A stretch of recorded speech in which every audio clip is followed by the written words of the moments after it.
Hey guys, tonight we're stepping into the shadowy corners of Victorian England, where love wasn't just forbidden, it was often downright dangerous. Picture it. A world of tight-laced corsets, impeccably groomed moustaches, and an iron-clad moral code that would make even the most daring souls quake in their boots. In this society, love, as you might expect, wasn't free to bloom like a wildflower. It was confined, restricted, and usually kept under lock and key. But here's the twist. Underneath all that moral restraint, passion simmered, barely contained. There were affairs, forbidden loves, and secrets whispered behind closed doors, because love always finds a way, doesn't it? Before we dive in too deep, let me remind you, you probably won't survive this. Victorian England was a place where scandal could ruin your entire life, and love that went against the grain could lead to public shaming, exile, or worse. So, before you get too comfortable in your cosy bed, go ahead and hit like on this video, if you actually enjoy my storytelling of course, and subscribe for more.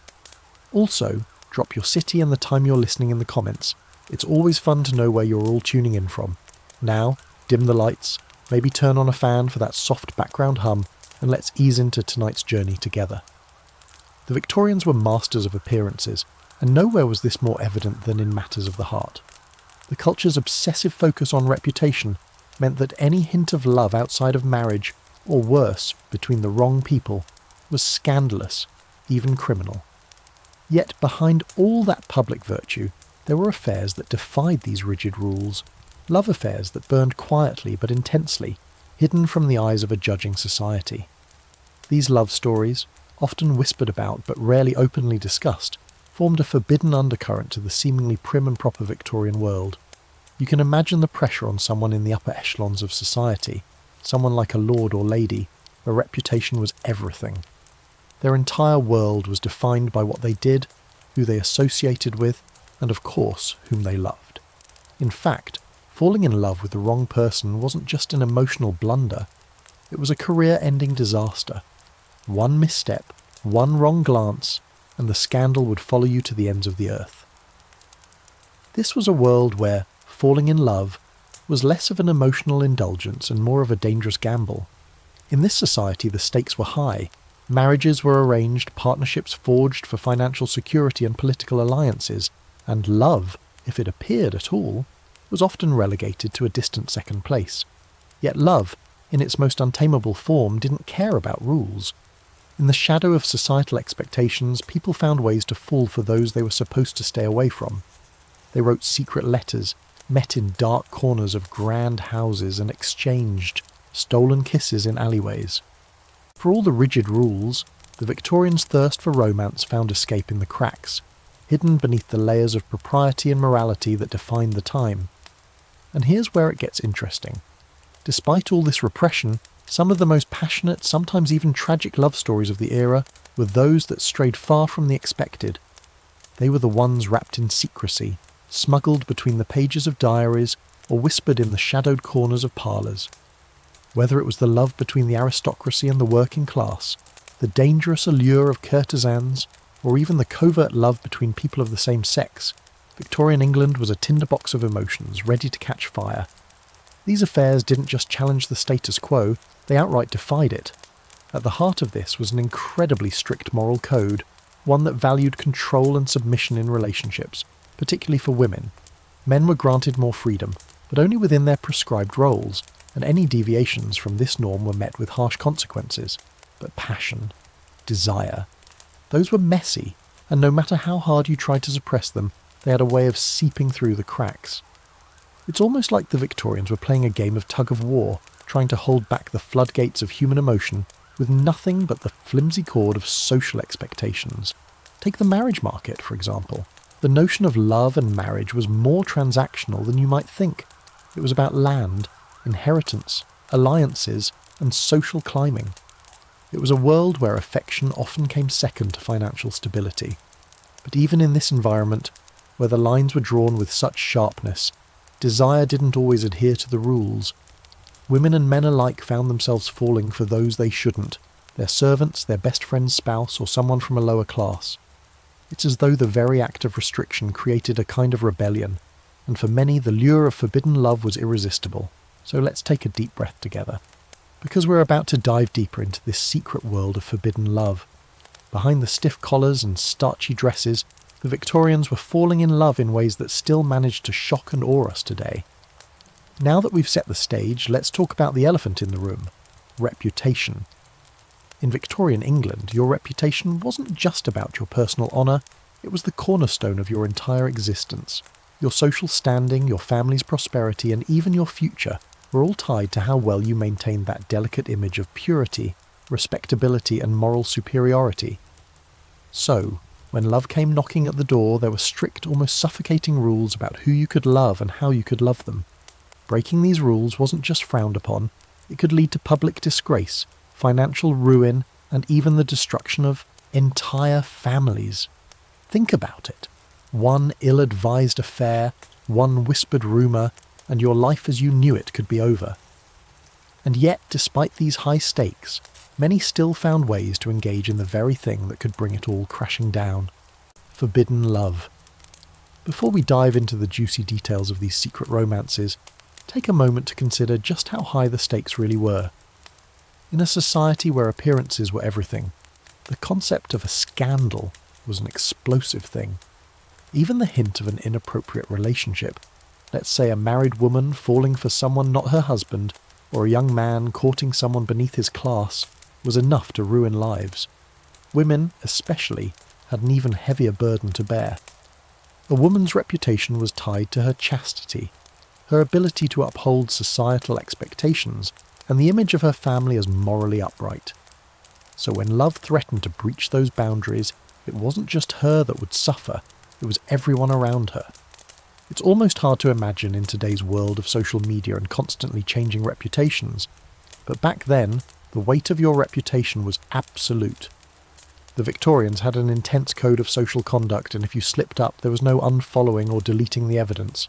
No, in this society, scandal followed you for the rest of your life, and maybe even beyond. This code of conduct was reinforced through every layer of society, from the aristocracy down to the working classes. Even the most innocent flirtation could spark whispers that lasted decades. Take the case of Lord Byron, the notorious poet and lover whose personal life was as scandalous as his writing.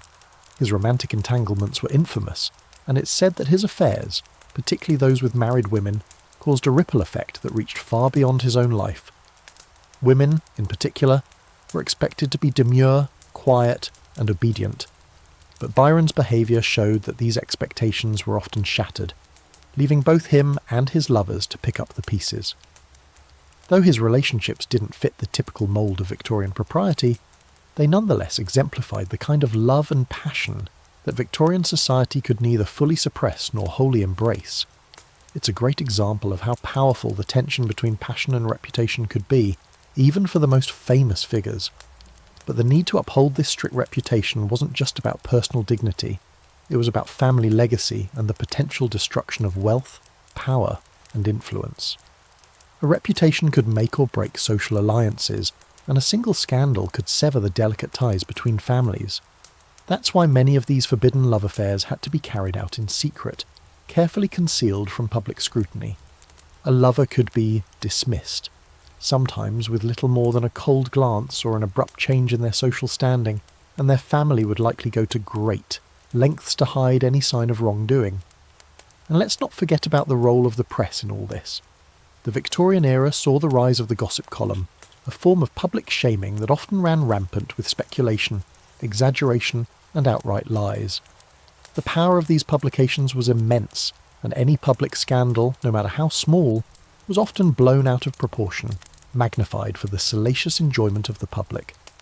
Once a scandal hit the press, there was no escaping the consequences. In fact, some families and individuals went so far as to orchestrate their own image, hiring public relations experts, or reputation managers, to ensure their public persona remained intact, no matter what was going on behind closed doors. The sheer weight of reputation didn't just apply to the aristocracy either. Even those in lower social classes felt the pressure. They might not have had the vast fortunes or titles to lose, but their place in society, their chance for upward mobility, and their social connections all hinged on maintaining respectability. For instance, A young woman of the lower classes might enter into a forbidden relationship with a wealthy man, and while the affair may be thrilling, it also posed a grave risk. If discovered, it could ruin her entire life. Worse yet, if the relationship led to pregnancy, the scandal could follow her forever. She'd be labelled a fallen woman and treated as an outcast. But despite the risk, there was an undeniable temptation to explore these forbidden loves. Passion, as we all know, can be a powerful force, sometimes even more powerful than social expectation. And so, the rules that kept these relationships hidden were often ignored or bent, as lovers found their way around the constraints of reputation. They might sneak off to secret meetings, slip letters under doors, or exchange coded messages that were practically unreadable to the untrained eye. These small acts of rebellion were thrilling, dangerous, and often highly romanticised, creating a sense of excitement in lives that were otherwise tightly controlled by rules and regulations. Despite all the consequences, these forbidden affairs often felt like the most honest expression of one's true feelings, a chance to break free from the suffocating grip of Victorian society. And so, love, pure, unbridled, and full of passion, persisted in the shadows, and the stories of these affairs would become woven into the very fabric of the Victorian legacy. Let's now turn our gaze to the world of high society, where wealth, power, and strict rules of decorum meant that love often had to be carefully orchestrated or hidden altogether. The upper crust of Victorian society prided itself on maintaining an air of moral superiority, and any deviation from that expectation was not only scandalous but potentially life-altering. And yet, behind the gilded facades of grand estates and palatial homes, passion was alive and well, often manifesting in ways that defied the rigid structures of aristocratic life. Picture the scene: grand ballrooms, candlelit dinners, and genteel conversations, where every glance, every word was calculated to preserve one's reputation. These were the spaces where love was supposed to flourish, love based on duty, propriety, and family alliances. Marriages were arranged, not for love, but for convenience, wealth, and political connections. For the Victorian elite, love was a secondary concern, something that might eventually follow, but rarely ever took centre stage. Yet even in these opulent settings, hearts yearned for something more than societal obligation. This is where the forbidden romances come in, the ones that simmered beneath the surface and refused to be ignored. Imagine a young woman, bound by her family's expectations and social standing, but secretly in love with a man who was unsuitable for her, perhaps lower in rank or married to another woman, or perhaps a gentleman who, despite his wealth and position, found himself captivated by a woman of dubious character, one not approved by his family.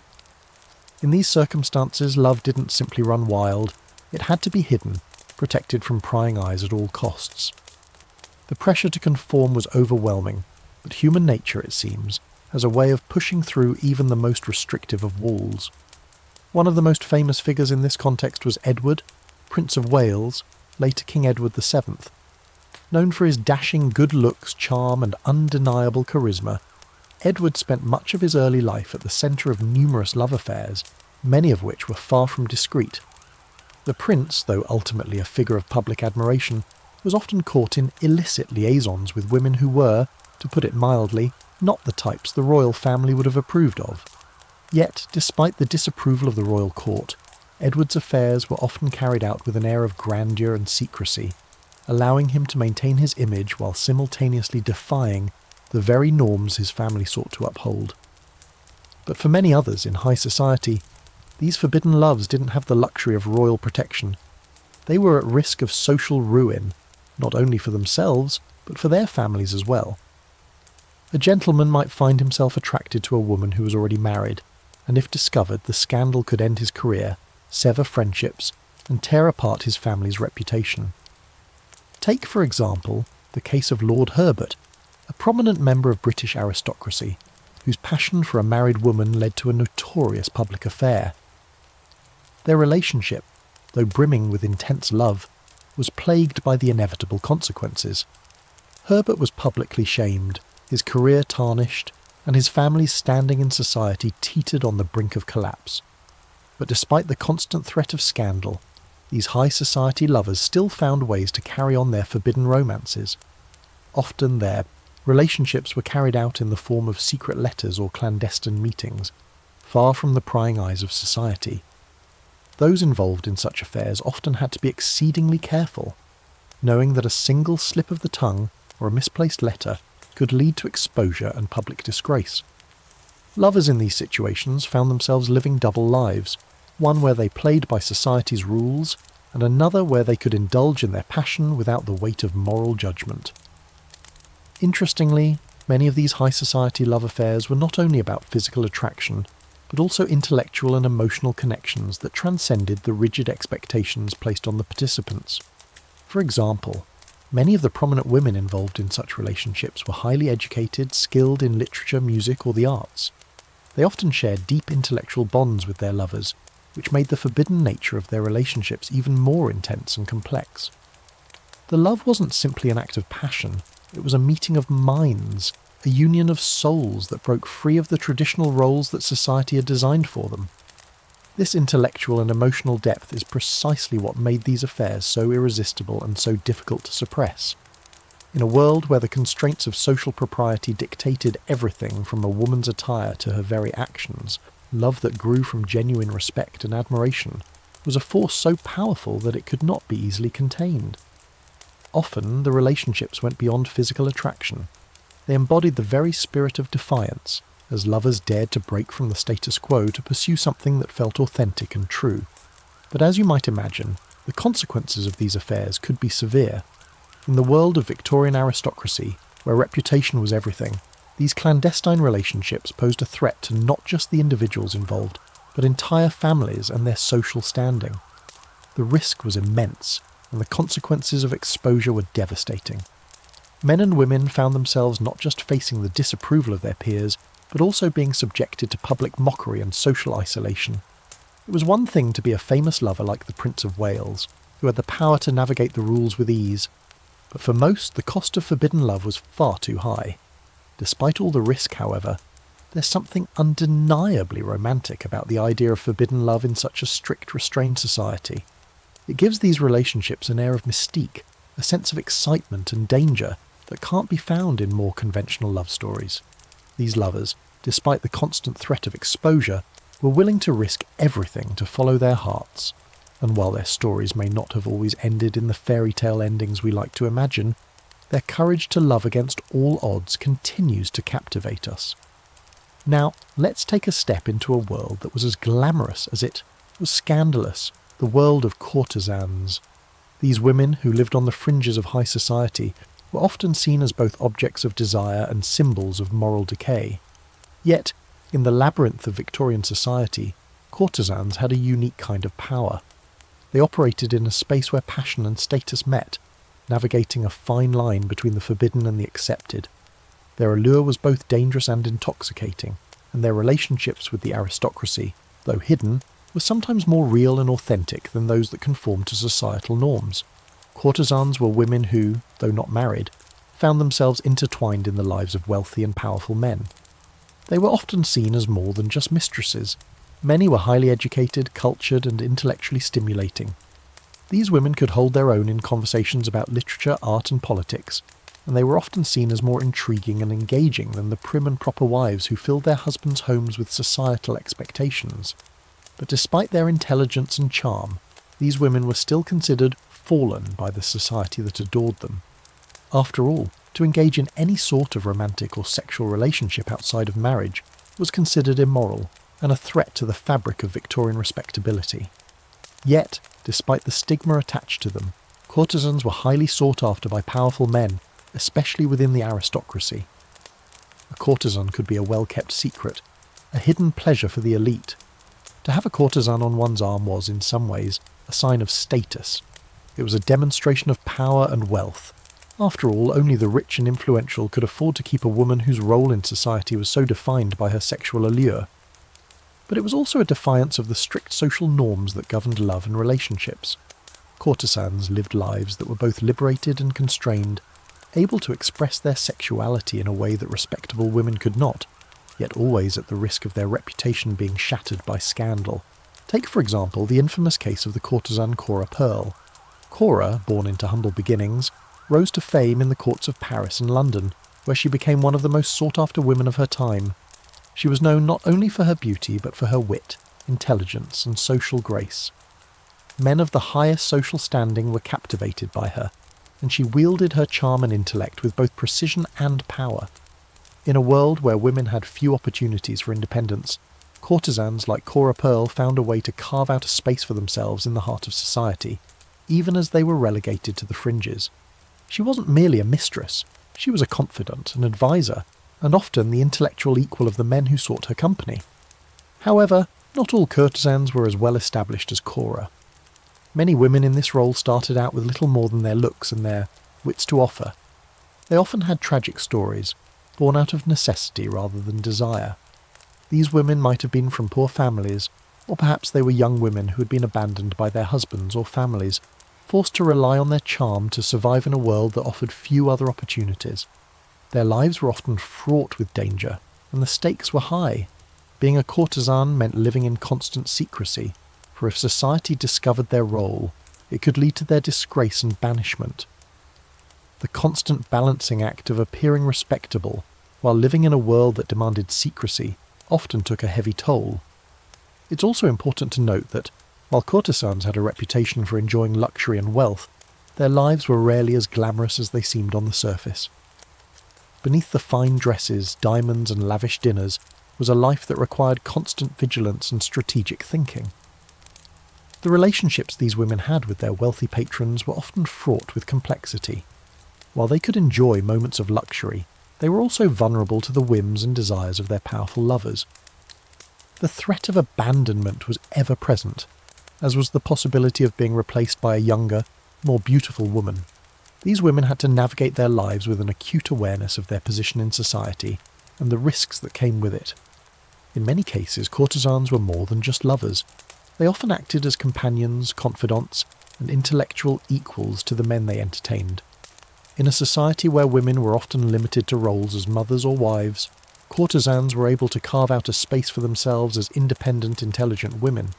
They could travel freely, engage in artistic or intellectual pursuits, and enjoy the company of men who valued them for more than just their beauty. However, this freedom came at a high cost. Courtesans could never completely escape the stigma of being fallen women, and they were always walking a razor's edge between admiration and scandal. Some of these women, like the renowned courtesan Harriet Wilson, even made a fortune off of their relationships. Harriet famously blackmailed some of her lovers, including powerful political figures, for money in exchange for not revealing the details of their affairs. Harriet's actions were considered highly scandalous, but they also highlighted the unique power dynamic that existed between courtesans and their patrons. It was a relationship based not just on passion or desire, but on an unspoken understanding of power, wealth, and influence. It's easy to romanticize the role of the courtesan as a woman who was free to live life on her own terms, but the reality was far more complicated. These women were often caught in a web of societal expectations, personal ambition, and the constant need to maintain their power and influence in a world that would discard them in an instant. Despite all the risks and hardships, the world of the courtesan was an intriguing blend of passion, intellect, and danger. These women dared to challenge the conventions of Victorian society, to love and live on their own terms, even when society tried to suppress them. And in doing so, they created a world of secret love affairs and hidden desires that would continue to captivate people for generations to come. In a society where appearances were paramount, marriage wasn't always about love, it was about duty. For the aristocracy and upper classes, marriage served as a tool to cement alliances, secure wealth, and maintain social status. Love, if it ever came into the picture, was more of an afterthought. In many ways, the Victorian marriage system was like a well-rehearsed performance, one where the script was dictated by societal norms rather than individual emotions.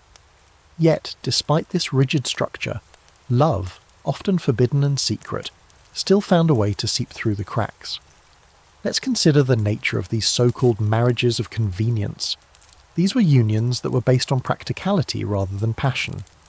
A man might marry a woman for her family's wealth or social connections, while a woman might wed a man for his status or ability to provide a secure life. In this world, romance wasn't something you could expect from marriage. It was something that might happen on the side. The expectations were clear, Men and women were expected to perform their roles in society, to produce heirs, and to maintain the outward appearance of a happy, united family. Behind closed doors, however, many couples lived in separate worlds, each hiding their deepest desires from one another. These marriages often provided the perfect breeding ground for forbidden love.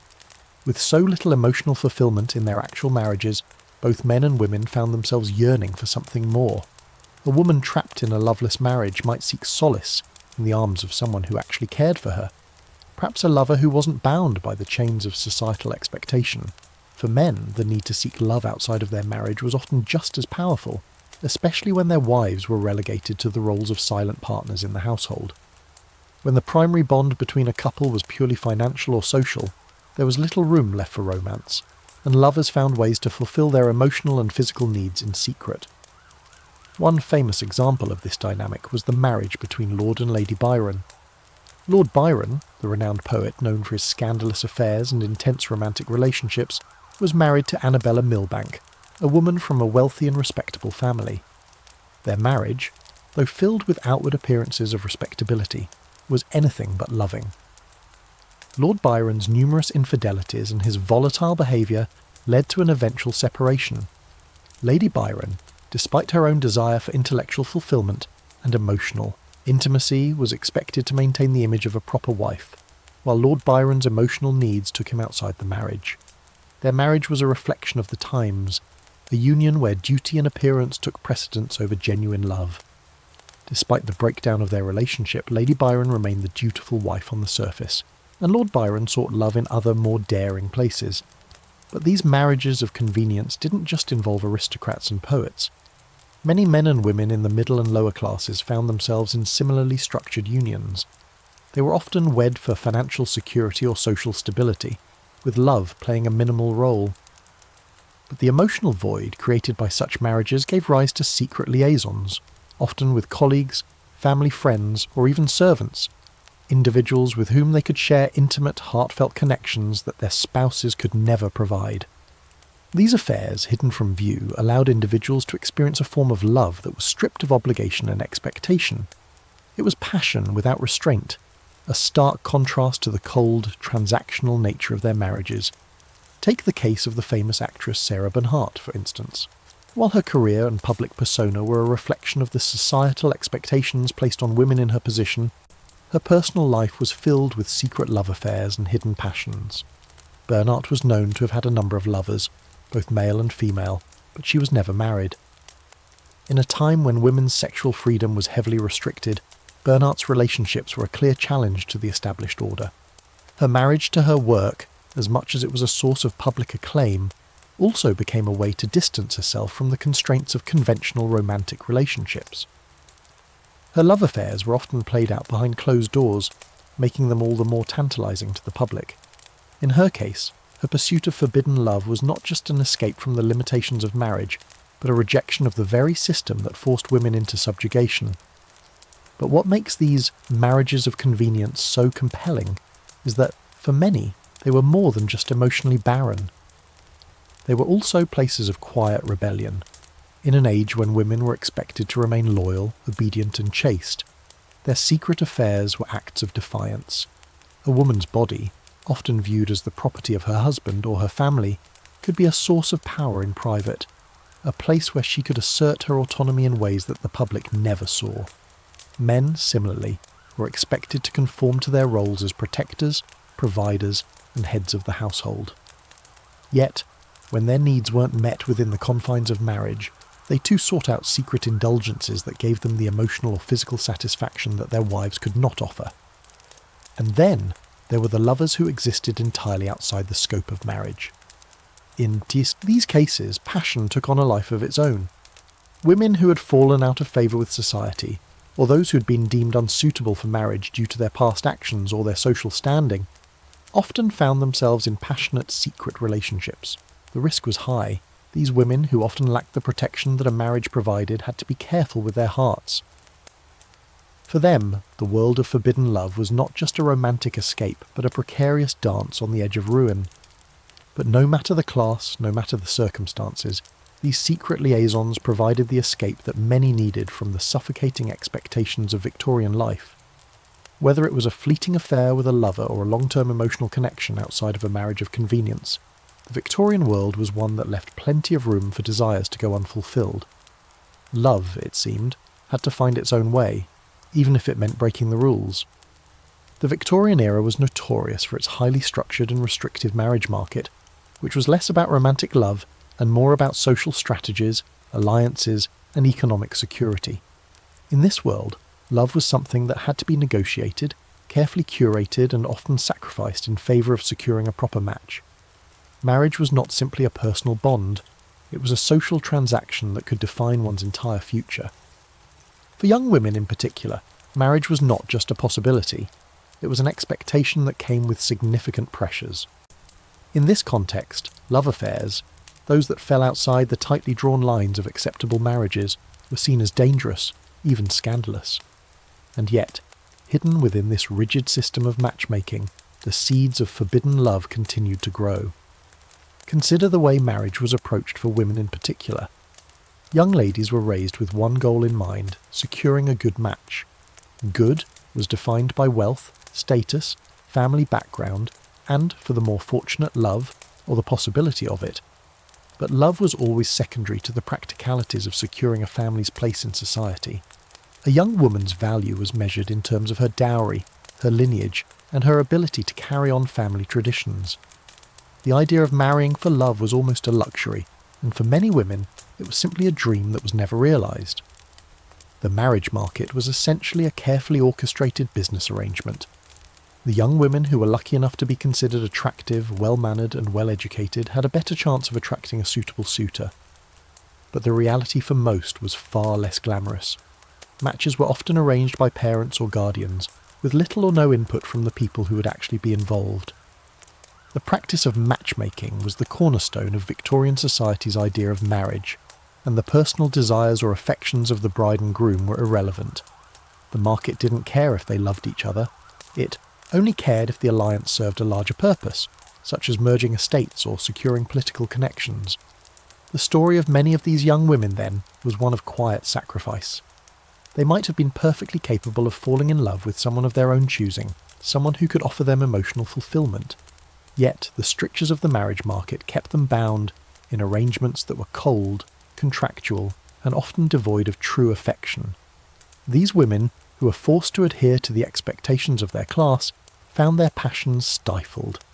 Any sort of rebellion, such as falling in love with someone of their own choosing, particularly someone unsuitable, could spell ruin. And so many of these women lived lives of quiet frustration, carrying their forbidden desires in silence, all while appearing to play the role society expected of them. But beneath this facade, love often blossomed in places it shouldn't. The very nature of the marriage market created a fertile ground for illicit relationships, as young women and men alike sought ways to experience love on their own terms. These hidden liaisons often formed in secret places, stolen moments at grand balls, quiet conversations in secluded gardens, or the exchange of furtive letters. Forbidden love was the silent rebellion in a world where duty and social position reigned supreme. Men and women who had been shackled by societal expectations found ways to escape, if only briefly, into the arms of someone who truly understood them. Take, for example, the case of Emily Eden, a lady-in-waiting who was fiercely intelligent and passionate, but was confined by the marriage market of her day. Though she was expected to marry well to preserve her family's social standing, Emily secretly loved someone who wasn't suitable. She and her lover would write secret letters, using clever codes and hints to avoid detection. Their love was pure, but it was also fraught with risk.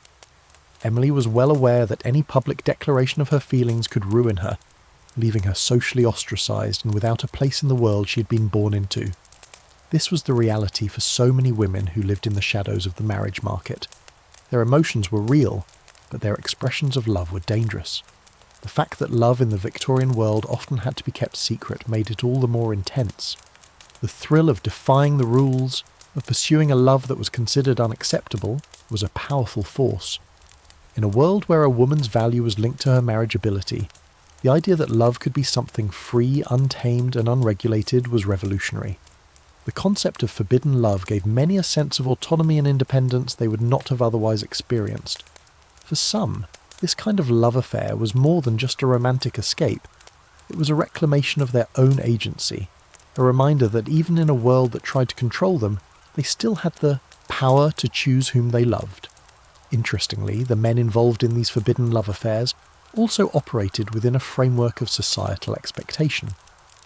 While men had more freedom than women in terms of sexual and romantic expression, they too were often bound by the rules of the marriage market.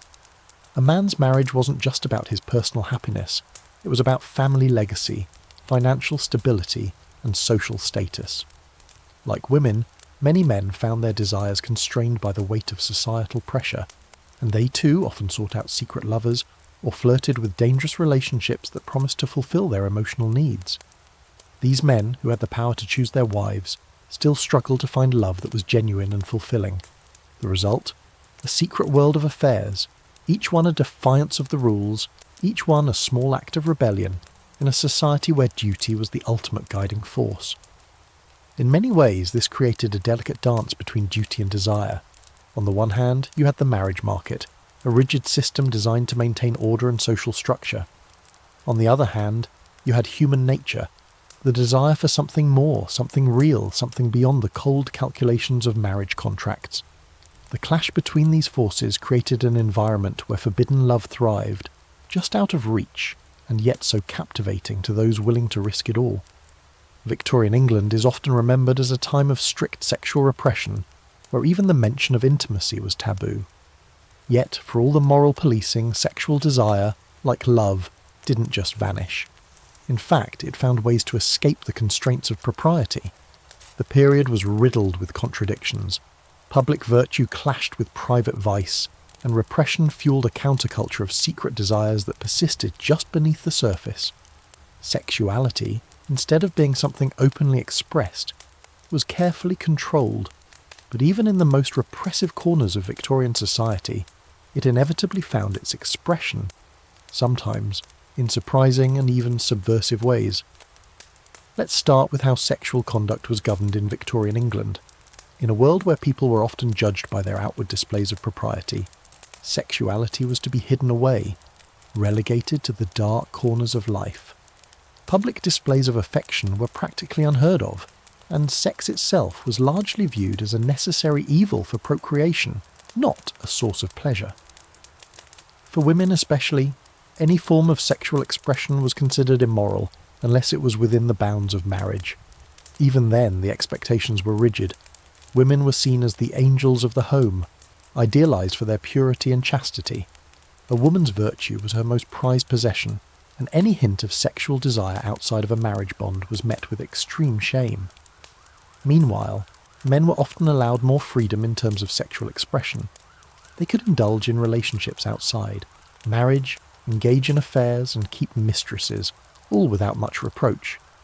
But even for them there were limits. A man's reputation was still tied to his sexual behaviour, and any hint of immoral conduct could lead to scandal. The rules were clear, and the consequences of breaking them were severe.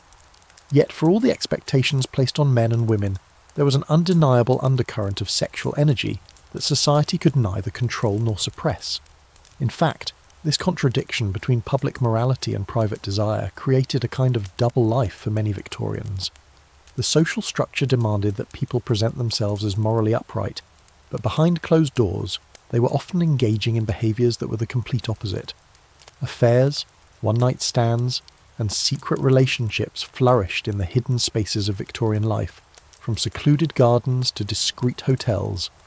The sexual revolution of the Victorian era, if you can call it that, was lived in whispers and behind closed doors. What was prohibited in the light of day was often indulged in the dark of night, creating an atmosphere ripe for forbidden loves to thrive. One such example of this contrast was the phenomenon of falling women whose sexual conduct was seen as transgressive and immoral. These women, often outcast from society for engaging in illicit relationships, were paradoxically seen as both scandalous and fascinating. While the fallen woman was a tragic figure in the eyes of society, she was also a symbol of sexual freedom. In many cases, these women had been cast aside by their families, forced into lives of poverty and scandal after they were discovered to be involved in forbidden affairs. And yet, despite their fall from grace, they still managed to exert a kind of power. They lived on the fringes of society, yet they were free from the constraints that bound other women. They could love and live as they wished, though at great personal cost. This was particularly true for women who worked as courtesans or prostitutes. Though they lived on the margins of Victorian society, these women were often more sexually liberated than their married counterparts. They could experience pleasure on their own terms, free from the limitations placed on wives and mothers. However, their freedom came at a price. Their very survival depended on their ability to maintain their allure and their desirability. Their romantic and sexual relationships, often with wealthy men, were part of a transactional system that revolved around power, control, and money. Yet, for all the transactional nature of their lives, many of these women experienced real affection in their relationships, even if it was considered immoral by society. At the same time, some of the most passionate and illicit affairs of the time were between men. Homosexuality, though not openly acknowledged, was a reality for many Victorians, though it had to remain hidden. The legal framework of the time criminalised male same-sex relationships, particularly under laws like the Criminal Law Amendment Act of 1885, which made gross indecency between men a punishable offence. Despite this, same-sex love existed, often hidden in plain sight, and in many cases it flourished in the shadows of Victorian society. The famous writer Oscar Wilde, for example, was involved in several publicised same-sex relationships, but his affair with Lord Alfred Douglas ultimately led to his downfall. Wilde's case highlights the way that sexual repression intersected with the legal and social forces of the time, turning love into something forbidden, dangerous, and ultimately destructive. Yet, for all the repression, there was a growing sense of sexual curiosity, and the Victorian obsession with maintaining strict moral standards led to a fascination with the very things they sought to suppress.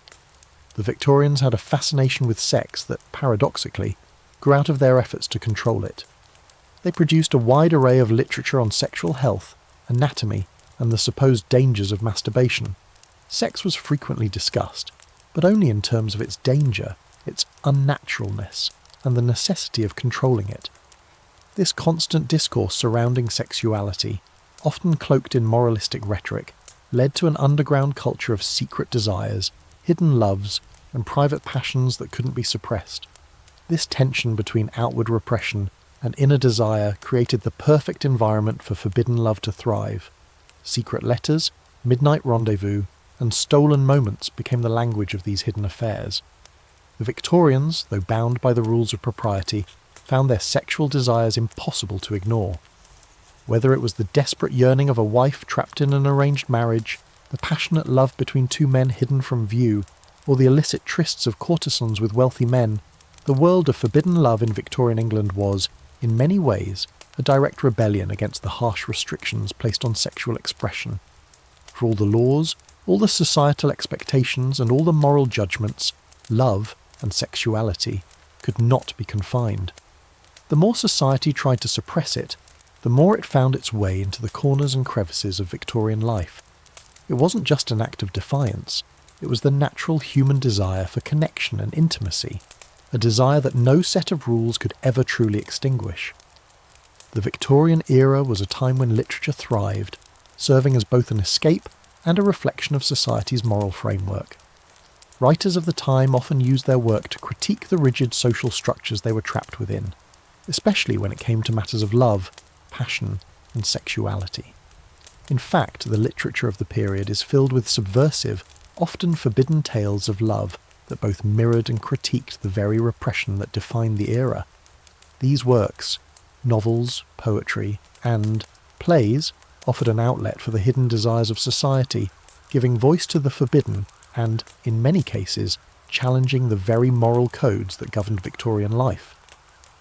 One of the key themes in Victorian literature is the tension between societal expectations and personal desires.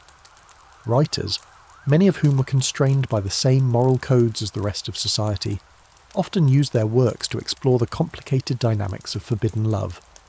These works weren't just tales of illicit affairs, they were vehicles for social commentary, critiquing the hypocrisy of a society that preached moral purity while secretly fostering scandal and repression. Authors such as Thomas Hardy, Oscar Wilde, and the Bronte sisters painted vivid pictures of characters whose love lives were complicated, defiant, and often disastrous. Take Hardy's Tess of the d'Urbervilles, for example. Tess, the novel's tragic heroine, becomes the object of illicit desire and is subsequently punished for it, even though she's a victim of circumstance.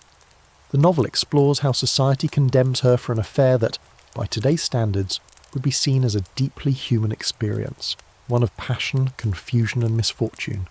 Tess's fate is tragic not because she makes a mistake, but because of the harsh judgment of society.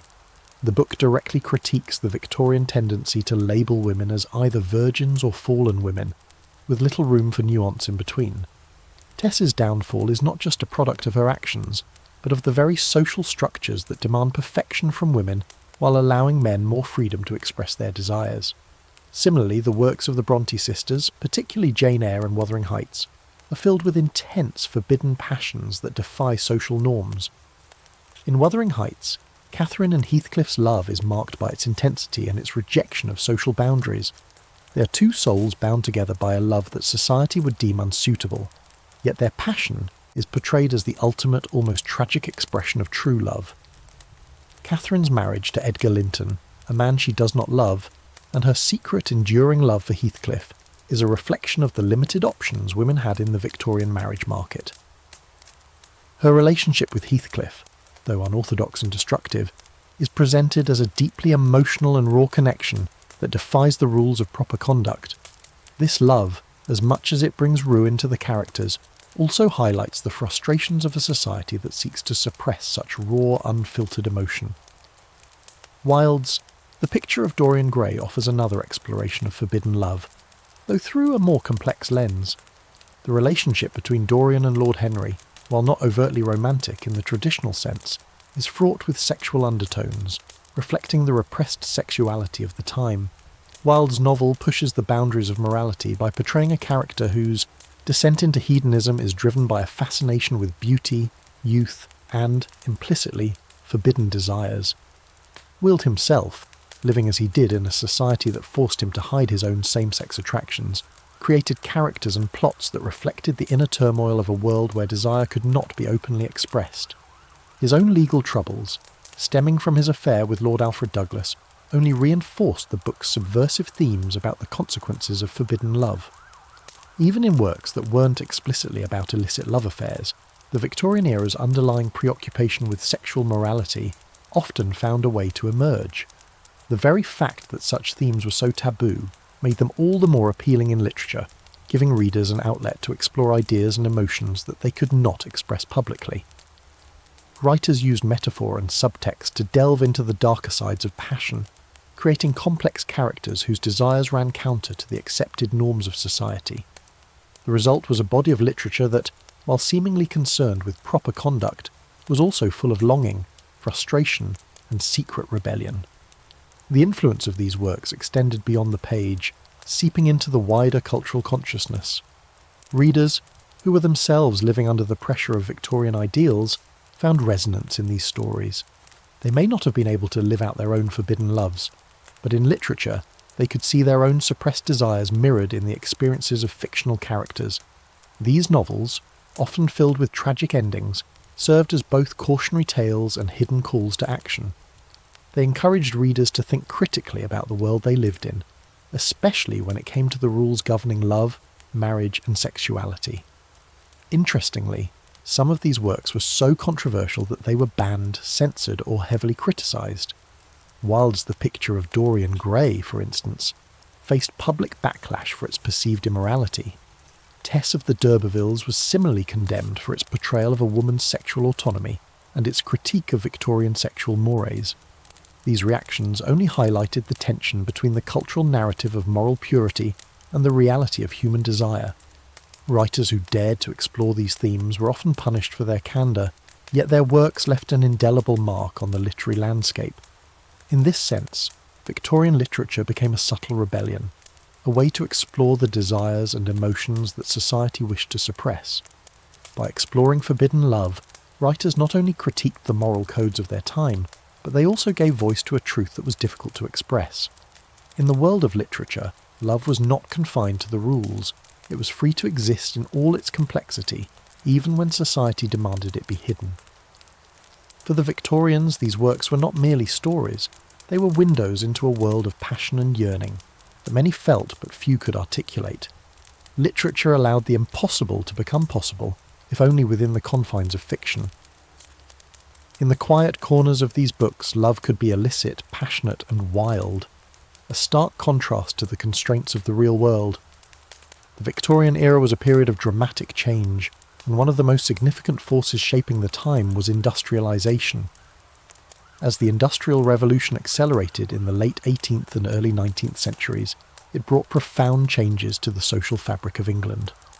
The rise of factories, the expansion of railroads, and the growth of urban centres transformed the way people lived and interacted.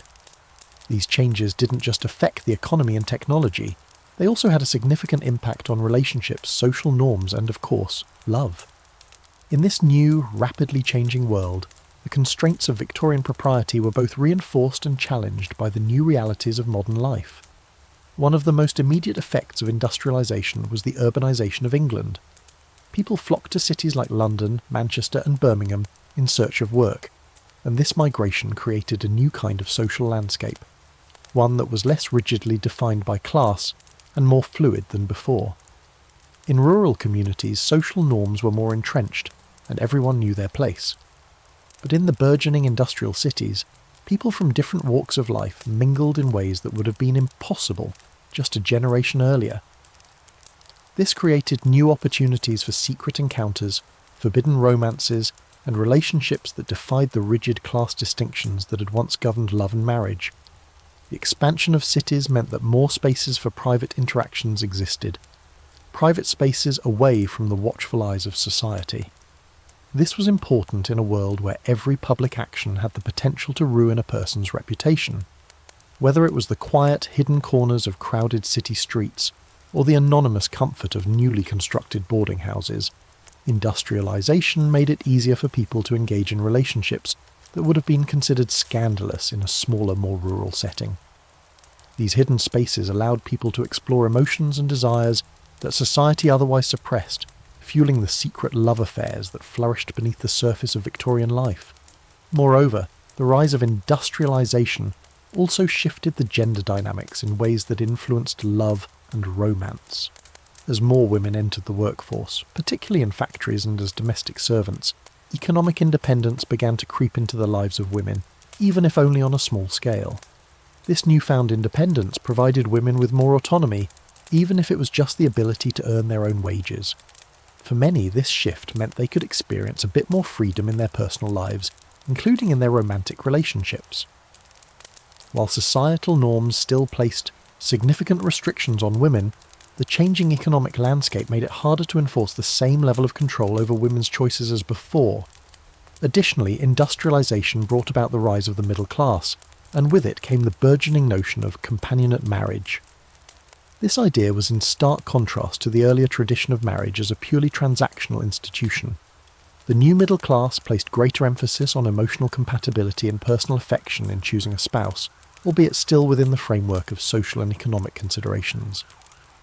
Though these marriages were still rooted in practicality, there was an increasing expectation that love should be part of the equation. For some, this shift created space for more genuine affection, even if it was still limited by the era's moral constraints. However, industrialization also had its darker side.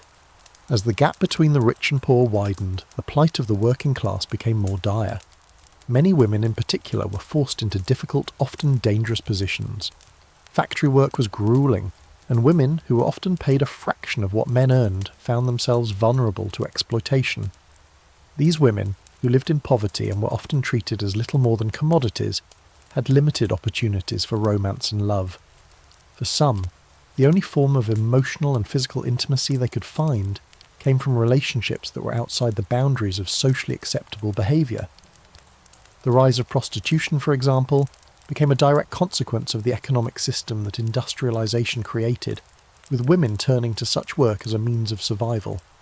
In these hidden corners of society, forbidden love took on an entirely different form, a tragic blend of necessity and desire. For the men who found themselves in these new urban environments, the rise of industrialization offered a different set of possibilities. The anonymity of city life allowed men, especially those of the middle and upper classes, to engage in affairs or liaisons without the same risk of public exposure. Men of power and wealth, particularly those who had the means to escape to more private areas like clubs, inns or private estates, could often indulge in forbidden desires without fear of ruining their reputations. This social anonymity allowed for more freedom, even as society itself remained largely rigid and unforgiving. But this growing urban world also meant that many of the traditional rules of social engagement were less strictly enforced. In small towns and villages, everyone knew everyone else's business, and a scandal could quickly destroy a family's reputation. In the bustling anonymity of the cities, however, it was easier to live a double life, one that conformed to public expectations and another that allowed for the pursuit of forbidden love. Whether it was an affair with a married woman, a liaison between a man and his male lover, or a secret relationship between someone from a higher class and someone from a lower one, industrialization made it easier to hide such passions from prying eyes. The increased mobility brought by industrialization also allowed for more secret travel. With the advent of the railway, it became easier to escape the watchful eyes of one's social circle. Lovers could meet in distant towns or remote places, where their love could flourish away from judgment and scandal.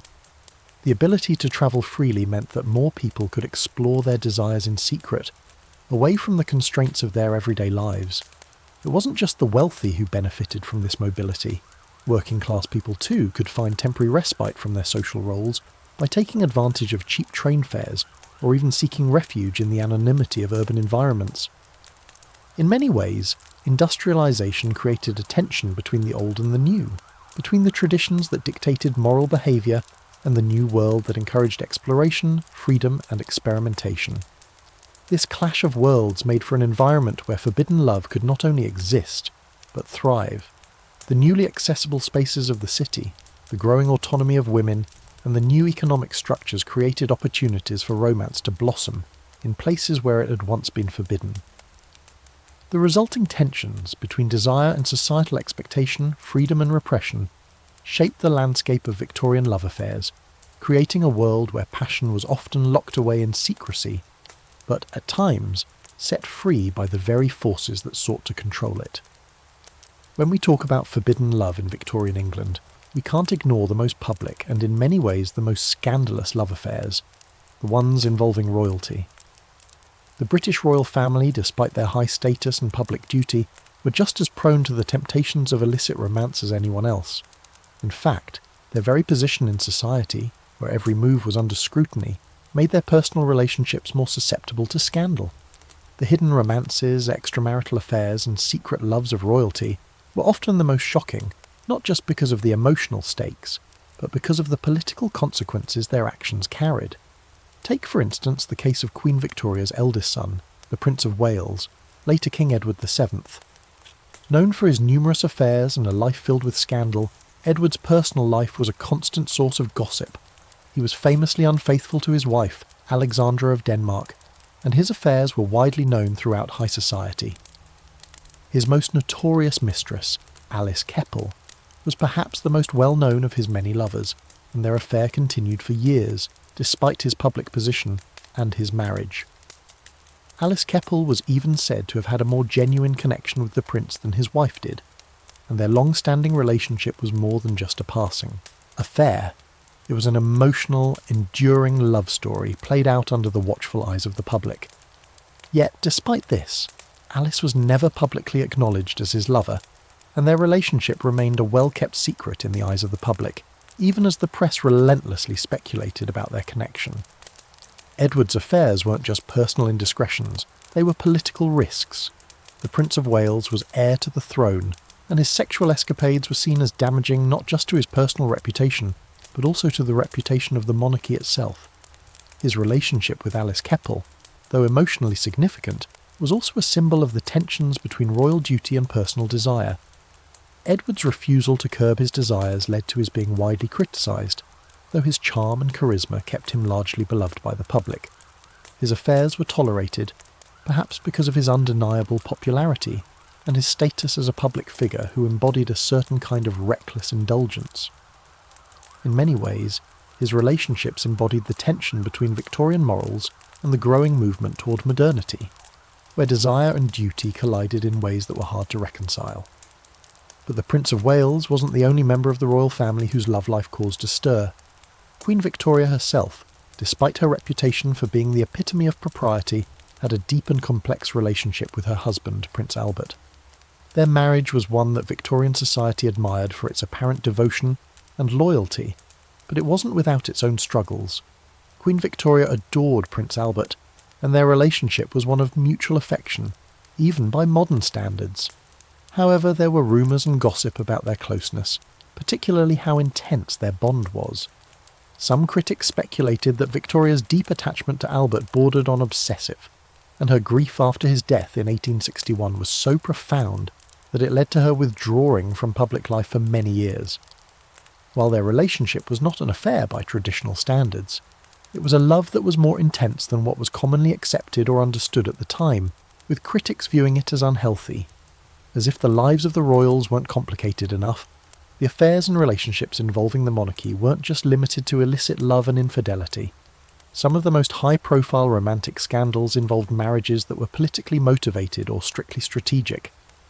One such example is the relationship between Queen Victoria's daughter, Princess Victoria, and Prince Louis of Hesse. Their engagement was arranged, and while there was affection between them, it was also marred by duty and pressure from their families. Their eventual marriage, though functional, was not one based on passionate love. It was an arrangement designed to preserve political alliances.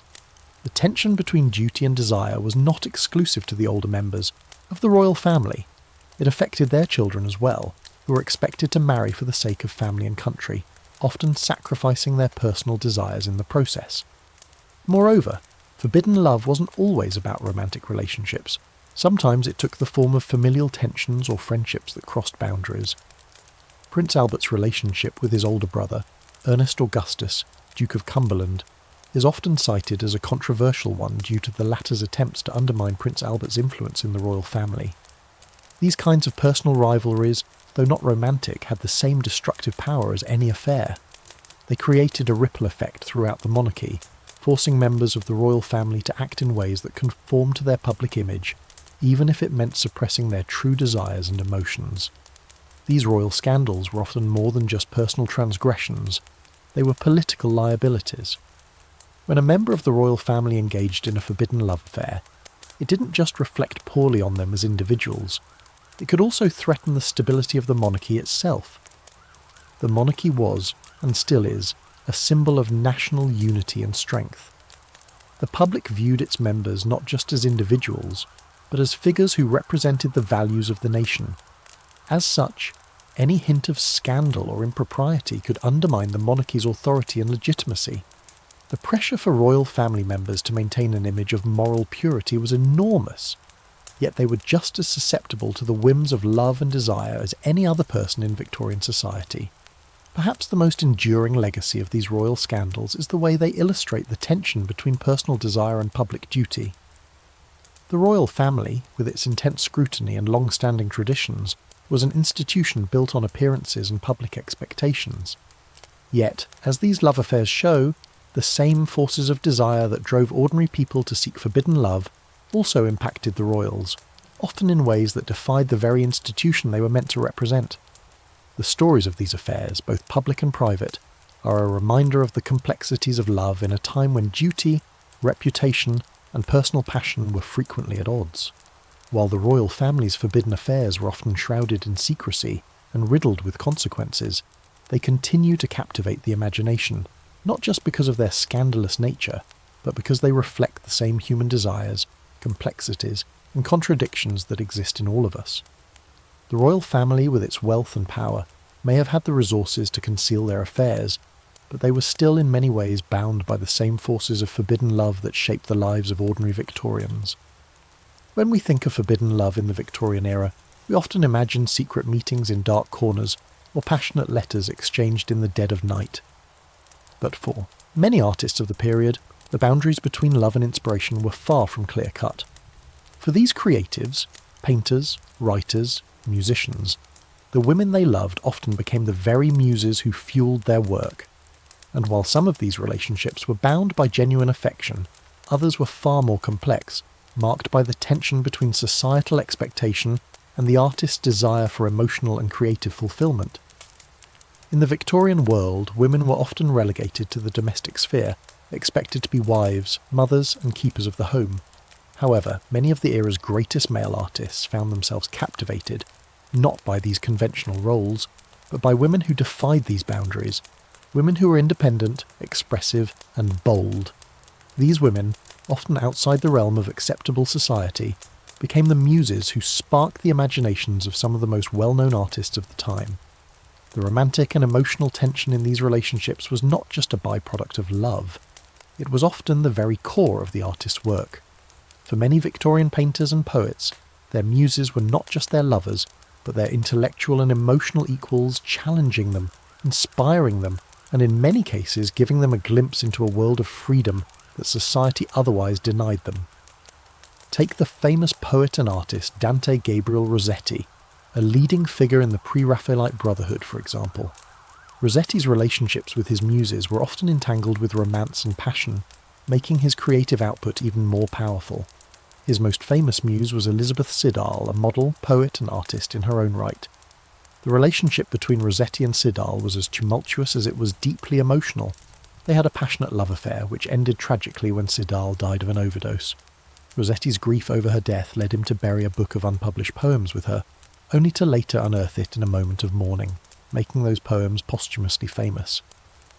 His love for Siddal, both romantic and intellectual, was the driving force behind much of his creative work, and their relationship is a classic example of how love, loss, and art intertwined in Victorian society. But Rossetti's relationship with Siddal wasn't an isolated case. Many Victorian artists found themselves in similarly complicated relationships with their muses, where love and inspiration were often inseparable. The painter John Everett Millais, another member of the pre-Raphaelite Brotherhood, fell in love with and eventually married Effie Gray, a woman who had been previously married to the art critic John Ruskin. Effie's marriage to Ruskin had been deeply unhappy, and after their separation she became Millais' muse and wife. Millais' relationship with Effie was marked by a kind of emotional liberation. It was a relationship born out of mutual respect and intellectual compatibility, but also one that broke free from the restrictive confines of Victorian morality. Effie's journey from being a rejected wife to a celebrated muse and lover demonstrates how love in the artistic world was often intertwined with themes of liberation, rebellion, and personal reinvention. For many Victorian artists, the concept of the muse was a powerful one, but it was also an inherently dangerous one. To fall in love with one's muse was to expose oneself to emotional vulnerability and creative risk. Many artists, including Rossetti and Millais, experienced deep emotional highs and lows in their relationships with their muses. These relationships were often more than just personal. They were the foundation of the artist's most significant works. The very act of loving and being loved by a muse became a transformative experience, shaping the artist's output and giving rise to some of the most iconic art of the period. But in a society where romantic relationships were often scrutinised, these muses were not always welcomed. The passionate love that inspired these artists could also bring scandal and social ostracism. One of the most fascinating aspects of the muse-artist dynamic was the fact that many of these women were not just passive objects of affection, they were active participants in the creation of art. While some of the muses were merely subjects to be painted or written about, others, like Siddal and Gray, were artists in their own right. Siddal, for example, was not just a model, she was also a painter and poet. This sense of intellectual and emotional equality between the artist and his muse was part of what made these relationships so powerful and so complicated. The muse was not just an idealised object, she was a woman with her own desires, aspirations and autonomy. This mutual recognition of talent and passion was part of what made the love between many artists and their muses so enduring. The relationship between artist and muse could also represent a kind of escape from the rigid expectations of Victorian society. In a time when most women were expected to be modest and reserved, the muses of Victorian artists were often independent, free-thinking women who defied convention. They were frequently women who lived on the edges of respectable society, often working as models, actresses, or even unconventional lovers, yet they were central to the creation of some of the most celebrated works of art of the time. Their love and companionship allowed the artist to explore a world of creativity, passion, and yes, rebellion against the stifling moral codes of the time. In this sense, their relationships were not just romantic, they were acts of defiance, a way of carving out personal freedom in an era that was defined by rules and restrictions. The love between these artists and their muses is a testament to the complexity of human relationships. These were not straightforward love affairs. They were charged with creative energy, intellectual stimulation, and, in many cases, a sense of rebellion against societal expectations. The artists found in their muses not just romantic partners, but intellectual equals who challenged them, inspired them, and gave them the freedom to express their most intimate and passionate desires. These relationships were both a personal and artistic risk, as they placed the artists in direct conflict with the very moral codes that governed Victorian society. But for those who lived them, these relationships were a testament to the power of love, art, and creative rebellion. In the midst of all the repressive social structures that defined Victorian England, there was a growing, though often whispered, movement toward women's independence. As industrialization advanced, more and more women found themselves in positions that granted them a modicum of freedom. Freedom to work, to support themselves, and sometimes even to live apart from the control of their families. This new sense of autonomy was a double-edged sword. While it allowed women to escape some of the constraints placed upon them by marriage, it also led to a new type of rebellion that was often viewed as dangerous and scandalous. The Victorian era saw the emergence of women who refused to conform to the ideal of domesticity, and while some of these women found empowerment, many faced devastating consequences when their love affairs crossed moral lines. A key aspect of this newfound independence was the rise of women who chose not to marry, or whose marriages were less about love and more about survival. Many women, particularly those from lower classes, had few choices beyond domestic service or marrying for financial stability. However, with the rise of opportunities in the industrial workforce, women began to step into roles that had previously been restricted to men. This freedom, while financially empowering, often came at a cost. For those who lived outside the realm of traditional expectations, romantic and sexual independence often led them into dangerous territory. One famous example of this phenomenon was the writer George Eliot, born Mary Ann Evans. Though Eliot never married, she had a number of passionate and public relationships. Her love affair with the much older philosopher George Henry Lewes was highly controversial, as Lewes was already married. The couple lived openly together, despite the social scandal they faced. Eliot's refusal to conform to Victorian ideals about marriage and love set her apart as an independent woman, but her relationship with Lewes also marked her as a transgressive figure. The very act of living with a man outside the confines of marriage was seen as a direct challenge to the moral and social expectations of the time. Yet Eliot's success as a writer demonstrated that women who defied these norms could still carve out meaningful lives and leave a lasting impact on society. But for many women, the path to independence was far from liberating. It was fraught with risk. Women who chose to live outside traditional roles often faced harsh judgment, particularly when their relationships were not sanctioned by society. In the eyes of Victorian society, women who had extramarital affairs were branded as fallen women, with their reputations irrevocably damaged. While men were often forgiven for their indiscretions, women who strayed from the moral path were ostracised, their lives left in ruins. These women, who dared to assert their sexual autonomy, became symbols of rebellion against a system that required them to remain virtuous and obedient. Consider the case of the infamous courtesan and actress, Lily Langtry. She became famous not only for her beauty and acting talent, but also for her scandalous love affair with the future King Edward VII, despite his marriage to Alexandra of Denmark. Langtry's relationship with Edward, though widely known, didn't prevent her from continuing to be a celebrated public figure.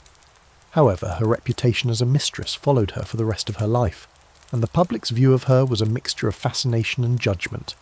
She was both admired for her confidence and independence and condemned for living outside the moral expectations of the time.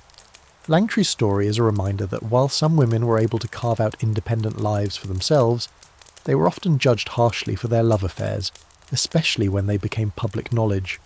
This sense of being both empowered and doomed was particularly true for women who stepped into public life in the arts or entertainment.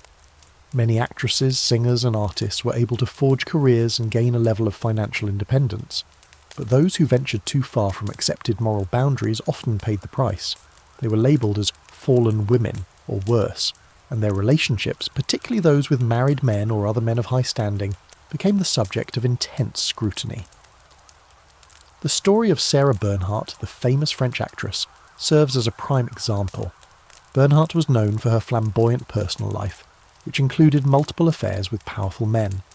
Her relationships, although not uncommon for women in her field, led to widespread gossip and a reputation that often overshadowed her professional achievements. Bernhardt's boldness and sexual independence made her a symbol of a new kind of womanhood, one that rejected the constraints of Victorian respectability, but it also condemned her to a life of scandal.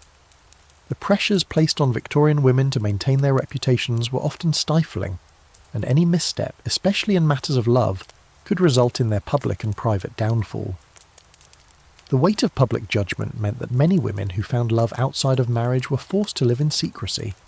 If they were caught, the consequences could be catastrophic. Public shaming was often the least of their worries. Many women found themselves completely ostracised from society, their lives ruined by the very desires they dared to express.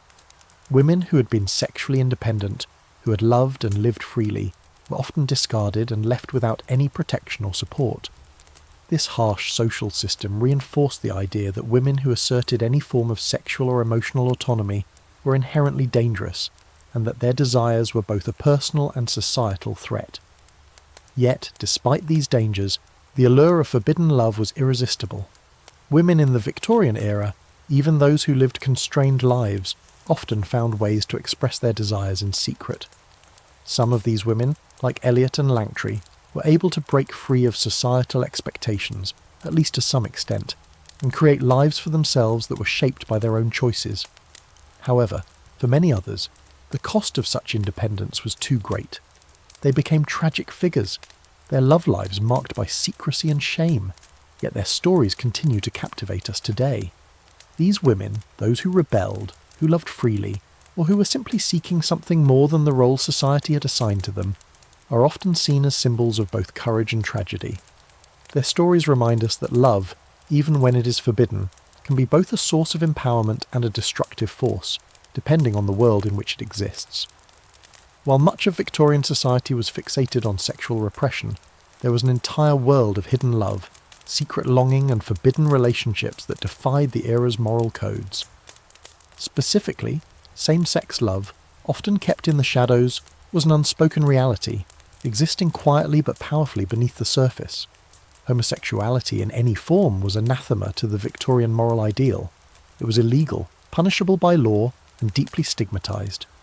Yet, despite the criminalisation and condemnation, same-sex love existed, though it was always veiled in secrecy, whispered in code, or expressed only through veiled references in literature and art. The public landscape of the time was one that demanded conformity. Heterosexual marriages were not just expected but required. The ability to openly love someone of the same sex was an impossibility for most. Yet, in private, men and women found ways to express and experience forbidden love, often leading double lives, one of public propriety and the other of hidden passion. While such relationships were fraught with risk, they existed in various forms, from the secretive love letters exchanged between women to the more open but clandestine relationships between men. Some relationships remained entirely private, while others were known only to a select few, but the consequences of being discovered were invariably severe. Perhaps one of the most famous and tragic examples of same-sex love in Victorian society was the case of the playwright Oscar Wilde. Wilde, whose wit and charm made him one of the most celebrated men of his time, lived a life filled with love, scandal, and controversy. Wilde's homosexuality was an open secret in London's elite circles, and his relationships with men were the subject of much gossip. However, it wasn't until his affair with Lord Alfred Douglas, often referred to as Bosie, that Wilde's private life became a public scandal. The relationship between Wilde and Douglas was intense, emotionally charged, and fraught with the complications of being hidden in a society that could not accept such love. Their passionate yet ultimately destructive romance led to Wilde's ruin when he was imprisoned for gross indecency in 1895 after a public trial that made a spectacle of his personal life. Wilde's fall from grace is a powerful illustration of the consequences faced by those who dared to love outside the bounds of heteronormative society. Wilde's case highlighted the contradictions of the time. On one hand, the Victorian era's obsession with social respectability and purity, and on the other, the human need for connection, intimacy, and expression. Wilde's eventual imprisonment, his social ostracism, and his death at a relatively young age underline the tragic cost of being true to one's desires in a time and place where those desires were criminalised. Wilde's work, especially The Picture of Dorian Gray and The Importance of Being Earnest, continues to resonate with modern readers, not only for their wit and brilliance, but also as a subtle rebellion against the restrictive sexual mores of the time. But Wilde was not alone. Many men in Victorian England lived with the same duality, balancing the public role they were expected to play with the private lives they kept hidden. Some, like Wilde, were open about their feelings and relationships, while others kept their desires entirely secret. Literature, often the only safe space for such explorations, became a vital tool for expression. Writers such as Walt Whitman and Edward Carpenter used poetry and prose to subtly explore themes of same-sex love. While their works were often coded or oblique, they laid the groundwork for a future where same-sex love could eventually be discussed more openly. Whitman's poetry, for instance, while not directly addressing his sexuality, often expressed deep admiration and affection for other men, capturing a form of male bonding and love that would otherwise have been unspoken. For women, same-sex love was equally veiled, but it manifested itself in different ways. The idea of romantic love between women was not fully understood or acknowledged, but many women found ways to express their emotions and desires through literature and correspondence. The most famous example of this was the love between Virginia Woolf and Vita Sackville West. Though this relationship occurred in the early 20th century, it was rooted in the same Victorian-era constraints. Their love was intense, and while it may not have been as openly acknowledged as male-male relationships, like Wilde's, it was nevertheless deeply significant for both women. Woolf's Orlando, which was inspired by Sackville West, blurs the lines of gender and sexual identity, exploring the complexities of love between women, and remains a landmark exploration of same-sex love in literature. Beyond the realm of literature, Victorian England also saw the emergence of same-sex relationships in the artistic circles, where artists, writers, and performers often formed close emotional and physical bonds with people of the same sex. Some of these relationships, like those between Wilde and Douglas or Woolf and Sackville West, were more than fleeting affairs. They were formative, deeply emotional connections that shaped their work and their lives. These same-sex bonds were often not just about physical attraction, but emotional intimacy and intellectual connection, as both men and women found solace in each other's company in a society that was otherwise hostile to such expressions of love. Despite these forms of expression, Victorian society was not kind to same-sex love. Homosexuality was not just seen as immoral, but criminal. Men and women who engaged in same-sex relationships could face legal repercussions, social exile and public humiliation. The fear of being exposed and persecuted kept many people living in secrecy, forced to hide their true selves behind the guise of normalcy. Even those whose relationships were known to some members of society could not be open about their love in the broader public sphere. Instead, they had to navigate their worlds in a way that preserved their social standing while denying their deepest desires. This constant repression and secrecy created a tension that could be destructive. Men like Wilde, whose talent and public life were intertwined with their romantic affairs, had to live with the knowledge that any slip could lead to scandal and punishment. In contrast, women, whose roles in society were often more confined to private spheres, could more easily escape the worst of public condemnation, but their love, especially when it involved other women, was still viewed as unnatural.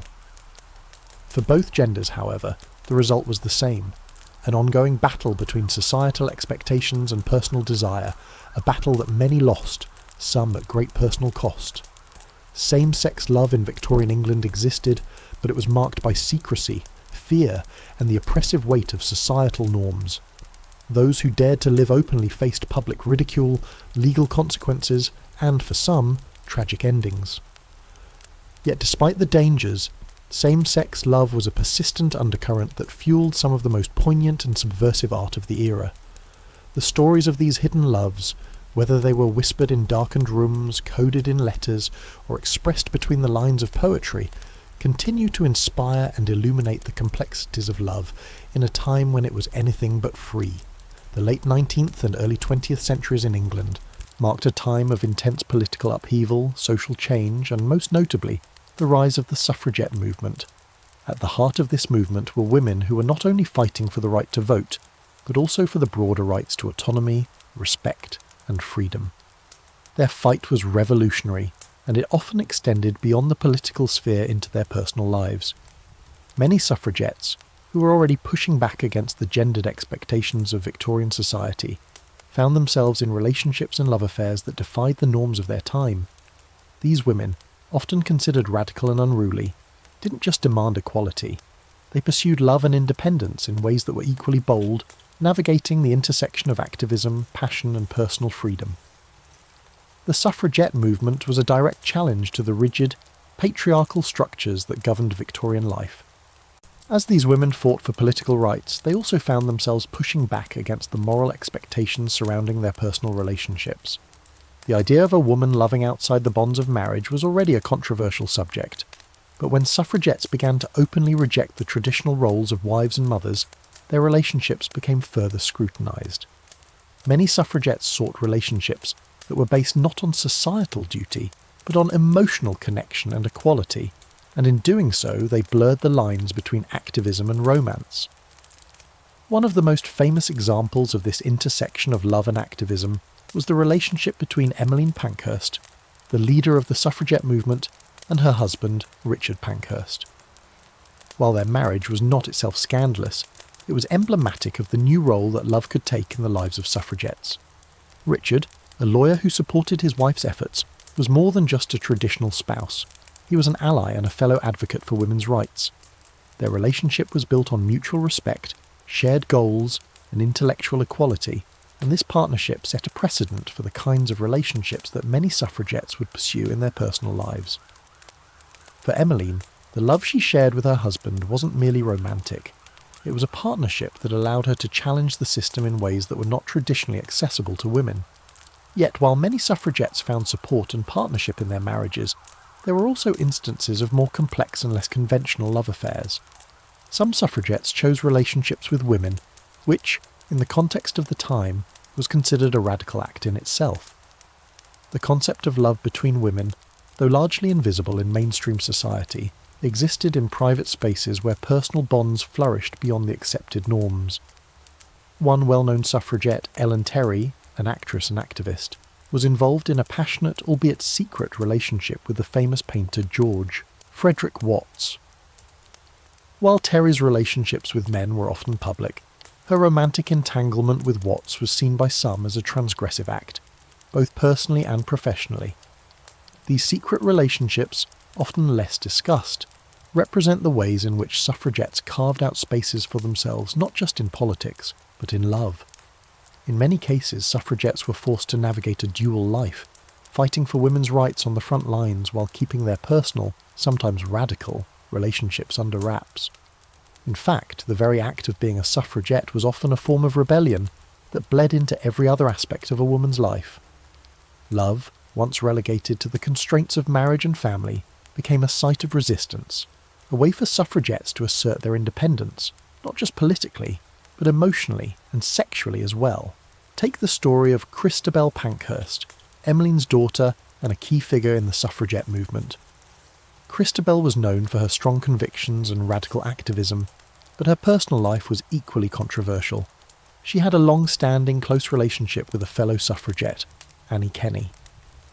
While the nature of their relationship is still debated, it's clear that their bond went beyond political activism. Their deep emotional connection was a part of the suffragette struggle, fighting for women's rights while also asserting a new kind of emotional freedom. For many suffragettes, relationships like these were acts of defiance, not only against the government, but also against the societal norms that restricted their love lives.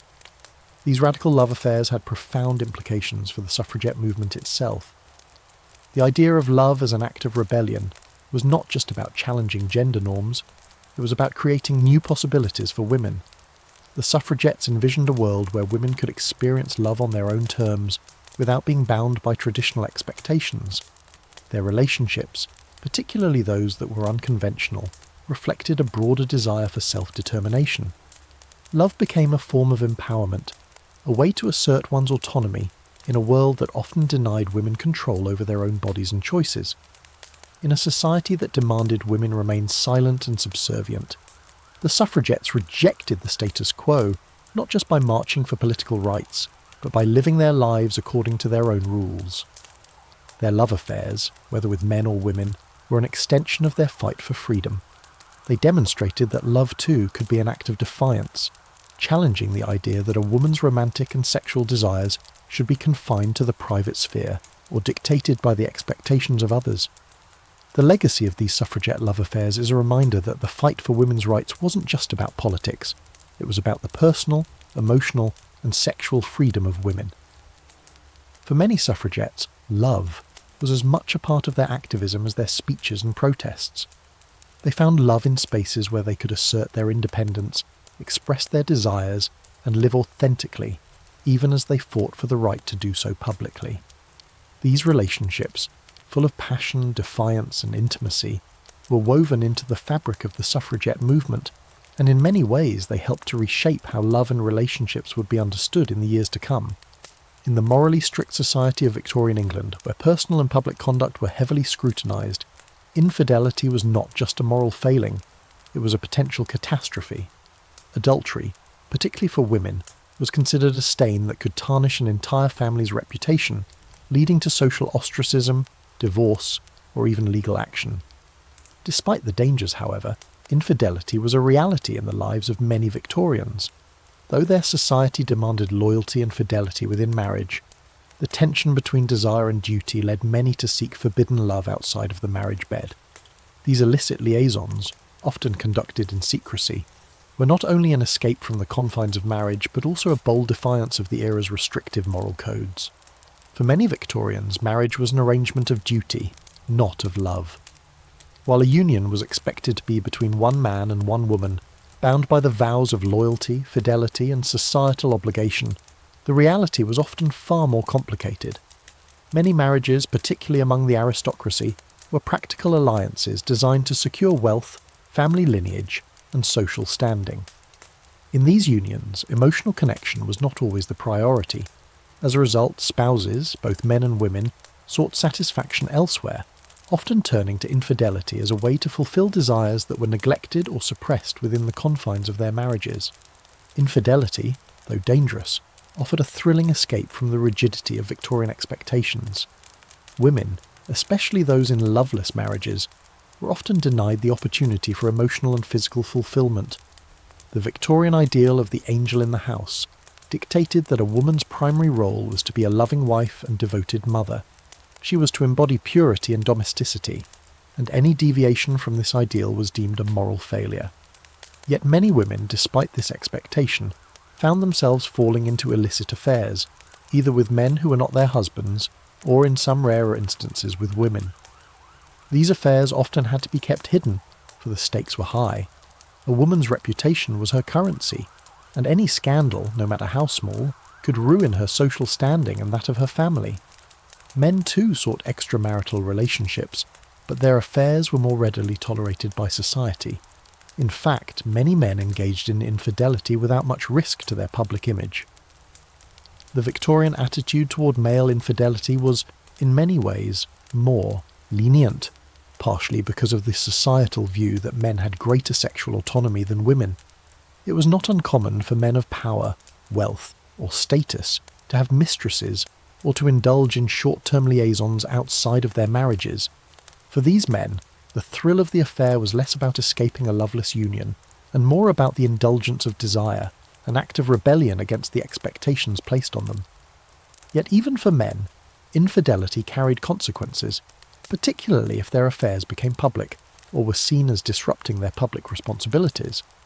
One infamous example of male infidelity in Victorian society was the affair between King Edward VII and various women, notably Alice Keppel, who had a long-standing relationship with the Prince of Wales.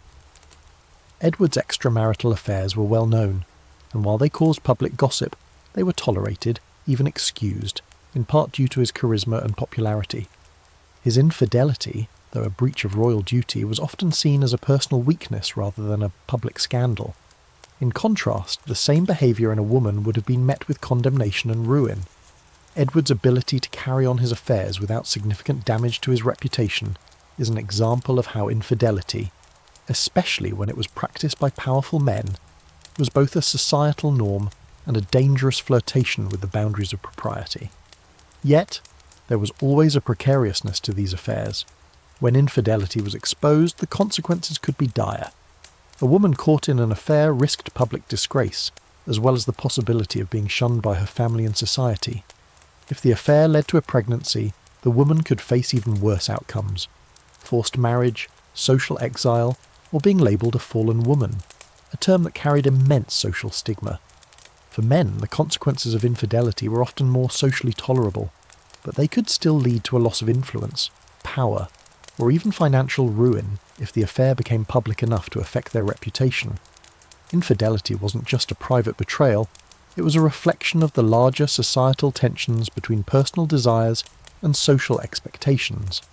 The very nature of Victorian morality, with its rigid codes governing marriage and sexuality, created an environment where many people lived double lives. The duty of marriage, which was supposed to fulfill all emotional, romantic and sexual needs, often failed to do so. This left many to seek fulfillment elsewhere, in secret, navigating the tightrope between desire and social reputation. Yet, for all the dangers, infidelity was also a source of fascination for many Victorians. The thrill of the forbidden, the secret meetings, the hidden letters, and the passionate encounters were intoxicating in their secrecy. Infidelity became, in a sense, a form of rebellion, a way to experience life outside the strictures of societal expectation. Even if these affairs were destructive, they also represented a yearning for freedom. Freedom from the societal roles that dictated behaviour, freedom to love outside the boundaries of marriage, and freedom to explore emotions that were otherwise repressed. These forbidden relationships often found their way into literature, where the themes of infidelity and forbidden love were explored in detail. Writers such as Thomas Hardy, the Bronte sisters, and even Oscar Wilde examined the destructive power of illicit love and the emotional turmoil that came with it. In Hardy's Tess of the d'Urbervilles, for example, the central character's affair and its resulting consequences show the devastating effects of societal judgment and the harsh consequences of breaking the moral code.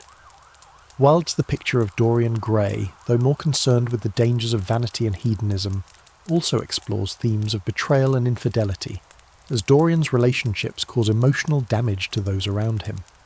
Literature, in this way, offered both a reflection of society's anxieties and a space where these forbidden emotions and actions could be safely explored. Infidelity, whether explored publicly or in the hidden corners of Victorian society, represented a kind of personal freedom at odds with societal expectations. It was dangerous, yes, but also in many ways thrilling. In a society where social standing and public reputation were paramount, the allure of secret love, outside the confines of duty and obligation, could be irresistible. For many Victorians, infidelity was both a forbidden escape and a dangerous flirtation with consequences that loomed ever-present, waiting for the moment when the truth would inevitably come to light. In the Victorian era, where love was often constrained by social conventions and moral codes, private expression became a key outlet for many who sought to navigate the complex web of forbidden desires. One of the most intimate and revealing ways Victorians expressed their love was through secret letters and diaries. These personal documents, often written with the understanding that they would never be seen by another's eyes, allowed individuals to pour their hearts out in a way they could never do in public. The secrecy surrounding these letters and diaries gave them an almost illicit quality, as if the very act of writing down one's emotions was a form of rebellion against a society that demanded restraint. For many people, especially women, A diary was the only place where they could voice their true feelings. In a world where women were expected to remain quiet and submissive, where their emotions were often dismissed or misunderstood, a diary allowed them to express themselves freely. But these diaries were not just repositories of personal thoughts. They were sometimes filled with longings for forbidden love. Whether it was a passionate affair with someone outside their marriage, a secret admiration for a person of the same sex, or a love that defied the rigid boundaries of class, the pages of these diaries held the private emotions that society couldn't bear to acknowledge. Through these hidden writings, women could experience a moment of freedom, a brief but important escape from the constraints placed on them. Take, for example, the diaries of the famous diarist Anne Lister, whose works have gained widespread attention in recent years for their frank portrayal of her same-sex relationships. Lister, a landowner from Yorkshire, documented not only her daily life but also the intense love affairs she had with women. Her writings were filled with explicit details, and it's believed she used a secret code in her journals to disguise the true nature of her relationships, keeping them hidden from prying eyes. Anne Lister's diaries, which she believed would never be discovered, became a testament to a life lived in secrecy, and the love she expressed was both radical and brave. In an era when same-sex love was criminalised and utterly unspoken, Lister's personal writings offered a glimpse into a life that defied societal norms. Similarly, many women in the Victorian era wrote love letters that were never intended to be read by anyone but the recipient. These letters, filled with passion and yearning, were often sent in secret, or, in some cases, never sent at all. The very act of writing was an expression of their desires and emotions, desires that, in many cases, could not be openly pursued. Letters became a way for individuals to create a sense of connection to their lovers, to pour out their feelings in words that could be reread over and over, like a forbidden treasure. It was in these private moments, these secret exchanges, that love, real, raw, and untamed, could truly exist. Yet despite the secrecy surrounding these letters, the fact that they were often so personal made them all the more poignant. The Victorian obsession with reputation meant that these letters could easily be seen as a dangerous rebellion. If discovered, the consequences could be dire, particularly for women who were expected to uphold their reputation as paragons of virtue and restraint. A letter expressing desire, longing, or affection for someone outside of marriage could ruin a woman's reputation, causing her to be ostracised from society. The possibility of exposure added an element of risk to these letters, which only served to heighten their allure. For those who engaged in these secret correspondences, the letters became more than just words. They were acts of defiance, carefully concealed and protected from the outside world. Men, too, wrote letters and diaries filled with longing and love that went unspoken in the public sphere. For men in same-sex relationships, these letters often served as the only outlet for their emotions.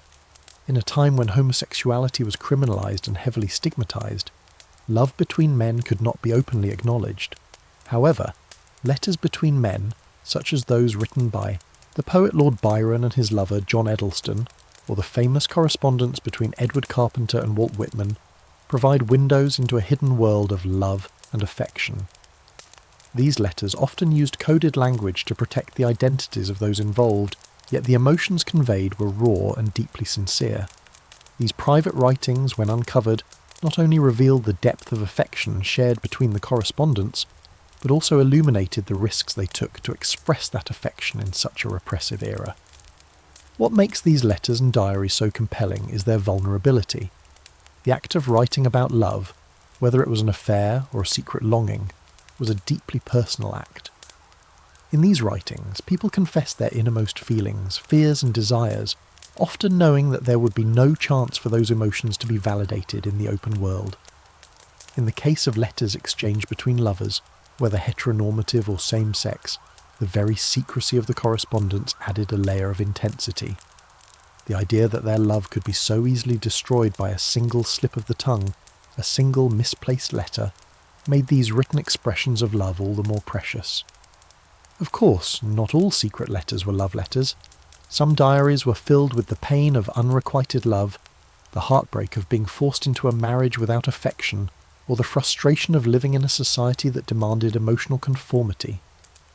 These writings were often cries for help, silent pleas for a world in which love could be expressed freely and without consequence. In these diaries and letters, love was not just a romantic ideal, it was a tool for survival, a way of finding solace in an otherwise stifling world. Victorian letters and diaries also allowed individuals to capture moments in time, moments of intense passion, of fleeting connections, or of devastating losses. For many, these private writings were the only places where they could preserve their love stories, knowing that the outside world would never fully understand or accept them. Whether they were exchanged between lovers in secret or written in the solitude of one's room, these letters and diaries became a kind of rebellion against a society that demanded conformity, offering a small, intimate act of freedom in a world that otherwise sought to control every aspect of life and love. Through these personal writings, we catch a glimpse of the forbidden loves that filled the Victorian era, loves that, while hidden from public view, were no less real or meaningful. These secret documents offer us a chance to understand the emotional landscape of a time when love could be dangerous, when it had to be guarded, and when it could only survive in the most private of spaces. In the landscape of Victorian England, where strict codes of behaviour governed almost every aspect of life, there existed a certain type of figure who seemed almost purposefully designed to challenge those codes. The dandy, polished, fashionable, and often aloof, was both a reflection of and a rebellion against the rigidity of the time. Known for their impeccable taste, fastidious attention to appearance, and an almost theatrical way of presenting themselves to the world, dandies represented a lifestyle that was built on artifice, charm, and, above all, the power of flirtation. But beneath this carefully curated exterior, the dandy was also a symbol of defiance, offering a subversive model of masculinity and sexuality in a society that prized conformity and moral restraint. The dandy's primary weapon was their appearance. Every detail of their dress, from their tailored coats to their perfectly knotted cravat, was a carefully chosen symbol of their individuality and sophistication. But fashion was only part of the dandy's power. The true allure of the dandy lay in their ability to captivate and charm with their wit, charm, and effortless grace. They lived for the art of conversation, for the pursuit of pleasure, and for the thrill of flirting. In an era where sexual repression was the norm, the dandy operated in a world of innuendo, where every glance, every gesture, and every word could be laden with meaning, inviting romantic or sexual interest without ever openly acknowledging it. One of the most famous dandies of the era was Oscar Wilde, whose public persona as a witty, charming, and slightly mischievous figure made him a subject of both admiration and scandal. Wilde's famous epigrams, his sharp wit, and his deliberate cultivation of an eccentric and flamboyant style of dress all played into his carefully crafted image as a dandy. But Wilde's flirtations were more than just playful gestures. They were part of a larger subversion of Victorian norms. His very existence as a public figure who openly expressed himself, both in his writing and his personal life, challenged the restrictive moral codes of his time. Wilde, of course, was more than just a fashionable figure. He was also a talented writer and thinker, and his work, including his plays and his poetry, often explored the tensions between societal expectations and the private desires that could never be fully realised in such a repressive society. Wilde's public image as a dandy played a significant role in his relationships and the forbidden loves that permeated his life. His flirtations with young men, particularly with his lover Lord Alfred Douglas, Bosie, were well known among his social circle, though they were never publicly acknowledged. Wilde's affairs were seen as both scandalous and deeply romantic, embodying the very contradictions of the Victorian age. On one hand, they represented the height of societal transgression, as same-sex relationships were illegal and highly stigmatised. On the other, they were infused with the allure of the dandy's seductive power, romantic, playful, and filled with the intoxicating promise of forbidden love. But the dandy was not merely a figure of rebellion against sexual repression, they were also a symbol of desire itself. The flirtation between a dandy and a potential lover was a delicate dance, a subtle exchange of glances, words and gestures that left much unsaid. This ambiguity gave the flirtation a kind of power, as it allowed both parties to indulge in the thrill of the chase without committing to anything that might jeopardise their reputation or their social standing. In a world where love was often tightly regulated, flirting was the ultimate form of freedom. It allowed people to express desire without the consequences of fully giving in to it. Dandies, by virtue of their charm and self-possession, became the object of desire for many, particularly in the social circles in which they moved. These figures, with their beautiful clothes, their witty conversation, and their effortless ability to captivate a room, were often surrounded by admirers, drawn in by their charisma and their air of mystery. But for the dandy, the power of flirtation was as much about maintaining control as it was about fostering desire. The dandy rarely made a move that wasn't calculated. Every flirtatious gesture, every teasing comment was part of the performance. This sense of control over desire, both their own and that of others, gave the dandy a unique power in a world that was otherwise governed by strict rules of behaviour. This power was not confined to men.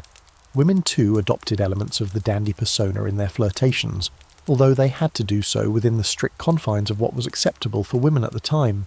Women who flirted in this way were often seen as both desirable and dangerous, as their behaviour skirted the line between acceptable femininity and overt sexuality.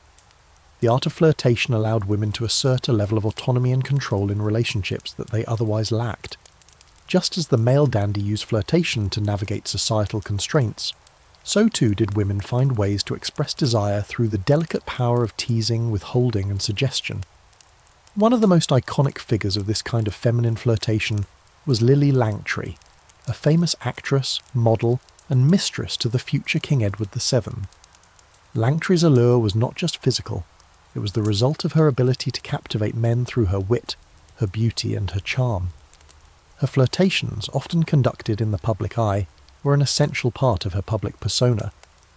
She operated in a world of double meanings and half-revealed desires, where her relationships were both the subject of public fascination and private longing. Though Langtry's love affairs, particularly with Edward, were well known, they were always presented as flirtations, something tantalisingly just out of reach. For both men and women, the flirtation embodied by the dandy was a powerful form of resistance. In a world that demanded restraint and conformity, flirtation allowed individuals to express their desires and assert their identities in a way that was both subversive and playful. It was the perfect outlet for forbidden love, a way to live on the edge of desire without fully stepping into the realm of scandal.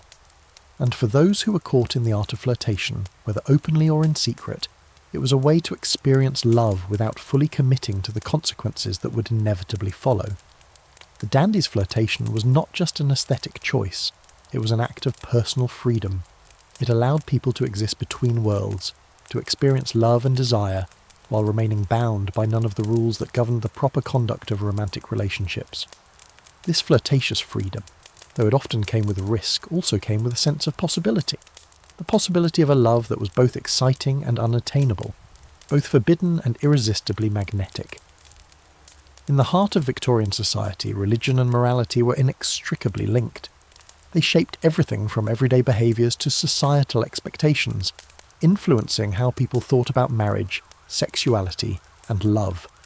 The strict moral code of the time, grounded in Christian values, dictated what was deemed appropriate and inappropriate in terms of relationships.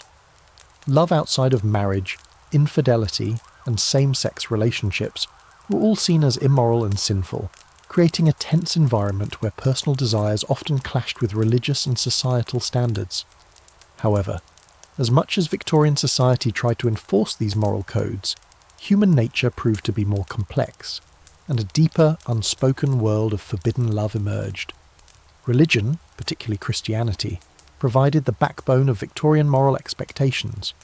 The era's ideals were deeply rooted in Protestant values that emphasised chastity, modesty, and sexual purity. Marriage was sacred, seen not only as a social contract but as a divine institution ordained by God. For women, this meant that their roles were centred around domesticity, motherhood, and devotion to their husbands. Sexual desire outside of marriage was not just seen as a breach of etiquette, it was a sin. This strict religious framework permeated nearly every aspect of life, creating a climate where even the mere suggestion of illicit love was met with condemnation. But despite these religious imperatives, love, and especially forbidden love, was a powerful force that could not be entirely contained by the walls of morality. Even within the most devout circles, there were individuals who defied these religious expectations, either in small, private ways or through more overt acts of rebellion. The tension between religious piety and human desire created an undercurrent of secret relationships, where lovers defied societal and religious norms to pursue what they felt was true love. These forbidden relationships weren't just acts of defiance, they were often emotional and spiritual experiences that transcended the rigid boundaries imposed by Victorian morality. One of the most famous and tragic examples of this tension between love and religious morality was the story of the poet Dante Gabriel Rossetti and his muse, Elizabeth Siddal. While Rossetti's love for Siddal was genuine, their relationship defied many Victorian moral expectations. Their union, though it eventually led to a marriage, was tumultuous and fraught with difficulty, not just due to personal issues but because of the societal pressure placed on them. Siddal, a model for Rossetti's art, was from a working-class background, and her relationship with the aristocratic Rossetti was seen as inappropriate by some. Siddal's tragic death, possibly resulting from an overdose, only added to the aura of forbidden love surrounding their relationship. Rossetti, already struggling with his own demons, was forever haunted by their intense destructive bond. Similarly, the religious pressure placed on women in particular to remain chaste and virtuous created a complex emotional landscape where many women found themselves torn between duty and desire. Women who dared to love outside of marriage often faced severe consequences, as they were cast out of the respectable realm of society and labelled fallen. The concept of fallen women was a particularly powerful force in Victorian England, and it spoke to the way in which religion and morality intertwined to regulate not just public conduct but personal lives. Women who fell from grace through love affairs were often shunned, their reputations ruined beyond repair. This harsh judgment created a cycle of guilt and shame, where the very expression of love was seen as something that could lead to spiritual ruin. However, even the rigid morality of the time could not stop the love between women. Though same-sex relationships were criminalised and largely unspoken, there were private bonds between women that defied the oppressive codes of conduct. These relationships, though never acknowledged in public, were deeply meaningful to those who experienced them. The intense emotional bonds between women, particularly within intellectual and artistic circles, often took on the characteristics of romantic love, yet they were played out in the shadows, hidden from the prying eyes of society. The possibility of sexual intimacy between women was never openly discussed, but the spiritual and emotional connection between women often transcended the societal limitations placed on them. Writers of the time, like the Bronte sisters, also touched on the tension between love and morality in their works, using their characters as vessels for exploring the destructive power of unrequited love, passion outside marriage, and societal repression. In Jane Eyre, Charlotte Bronte addresses the emotional and spiritual consequences of loving someone forbidden. Jane's love for Mr. Rochester, a married man, represents not only a personal longing but a rebellion against the moral and religious codes of her time. The novel's exploration of passion, guilt, and redemption mirrors the very struggles that many Victorians faced in their own lives. The religious underpinnings of Jane's moral choices are contrasted with the deep emotional and spiritual pull of forbidden love, illustrating the complexities of navigating desire in a society so tightly bound by religious expectation. In contrast, men who sought forbidden love often did so with a greater sense of detachment from religious guilt. The societal rules regarding men and their sexuality were far less restrictive than those placed on women, and Victorian men could engage in extramarital relationships or affairs with little consequence beyond potential social gossip. This was especially true for men of higher social standing, who had the privilege of indulging their desires in secret without much fear of reproach. Yet, despite the apparent freedom men enjoyed, many still faced the moral weight of infidelity and its consequences. Men too struggled with the idea of sin and morality, particularly if their affairs threatened to undermine their position in society or their public reputations. Even as Victorian society was steeped in religious morality, there was a growing undercurrent of rebellion against these moral codes. The rise of writers like Wilde, who was famously imprisoned for his homosexuality, showed that despite society's attempts to regulate love and desire, people still found ways to express themselves and engage in relationships that defied the moral rules. In many ways, the tension between love and morality in Victorian society acted as a pressure valve for the human spirit. a constant pull between societal duty and the natural, sometimes uncontrollable forces of love, desire and emotion. For those who could not openly express their love, the act of rebellion was, in itself, a declaration of their humanity. The religious and moral framework of the Victorian era may have been restrictive, but it also created the space for forbidden loves to thrive. The very repression of love made it all the more compelling, as those who defied the rules often did so out of an innate need to experience the fullness of human connection. This paradox, where love and morality were constantly at odds, created a world where passion was both intensely dangerous and irresistibly powerful, pushing people to love in secret and in ways that challenged the very foundations of the society they inhabited. In the world of forbidden love in Victorian England, not all romances had the fairy tale endings one might hope for. For many, the very nature of their love was fraught with danger, secrecy, and social risk. And while the pursuit of love, especially when it defied society's expectations, could be an exhilarating, passionate journey, it also often led to heartbreaking consequences. The emotional stakes were high, and the toll taken by forbidden love was often devastating. Many lovers, whether involved in illicit affairs, secret liaisons, or same-sex relationships, found that the pursuit of love came at an unthinkable price. What might have seemed like a romance born out of rebellion often ended in tragedy, leaving behind shattered lives, lost reputations, and a legacy of emotional scars. One of the most tragic cases was that of Lord Byron, whose love life was as infamous as his literary genius. Byron's relationships, particularly his illicit affairs, were notorious throughout Europe. His passionate love affairs with both women and men, many of which were deeply scandalous, often bordered on self-destructive. Byron's tumultuous affair with Lady Caroline Lamb, for example, left both lovers emotionally damaged. Lamb, who became obsessed with Byron, could not cope with the intensity of their relationship, and Byron, in turn, was deeply affected by the scandal that followed. His emotional turmoil fueled much of his poetry, but it also marked a profound internal conflict between his public reputation and his private desires. Byron's tragic end can be seen as the culmination of a lifetime spent pursuing forbidden love. His relationships, constantly scrutinised by the public, led to a scandalous breakup with his wife, Annabella Milbank, and ultimately his self-imposed exile from England. Though Byron sought refuge in Italy, his life was marked by a deep sense of loneliness and guilt, emotions exacerbated by his inability to fully embrace or express the love he truly desired. Byron's untimely death from a fever in 1824, at the age of 36, was the final act in a life consumed by the consequences of forbidden love. His inability to reconcile his public persona with his private desires sealed his tragic fate. He had lived for passion, but that very passion had destroyed him. Similarly, the story of Elizabeth Siddal, the model and muse to Dante Gabriel Rossetti, paints a picture of the destructive nature of forbidden love. Siddal and Rossetti's relationship, though full of passion, was also marked by instability and emotional strain.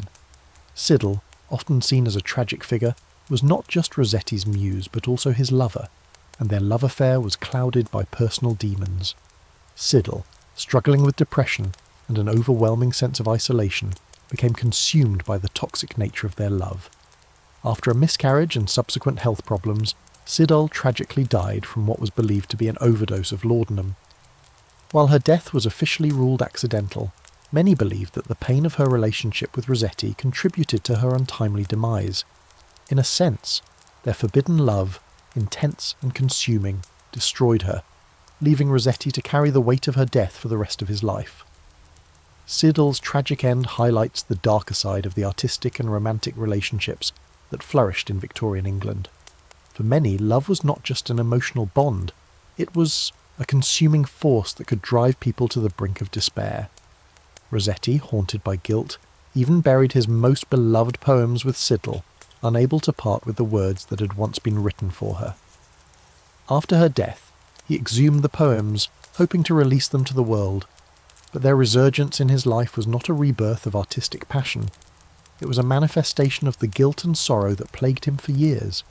In this way, their relationship exemplified how forbidden love often led to devastating emotional outcomes. The stories of forbidden love in Victorian England weren't confined solely to the famous.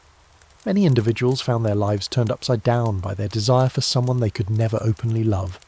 The consequences of these secret liaisons were often quietly devastating. A woman caught in an affair might face not just the end of her social standing, but a life of poverty and disgrace. For men, the repercussions of a public affair or illicit relationship were less severe, but the emotional toll could be just as intense. An affair could lead to divorce, social ostracism, or a tarnished reputation, leaving a person isolated and emotionally scarred. The emotional price of forbidden love was particularly steep for those whose relationships existed outside the confines of Victorian norms, especially when love could not be fully realised or expressed. Take, for instance, the lesser-known story of Lily Langtry, a famous actress who had a passionate love affair with Prince Edward VII.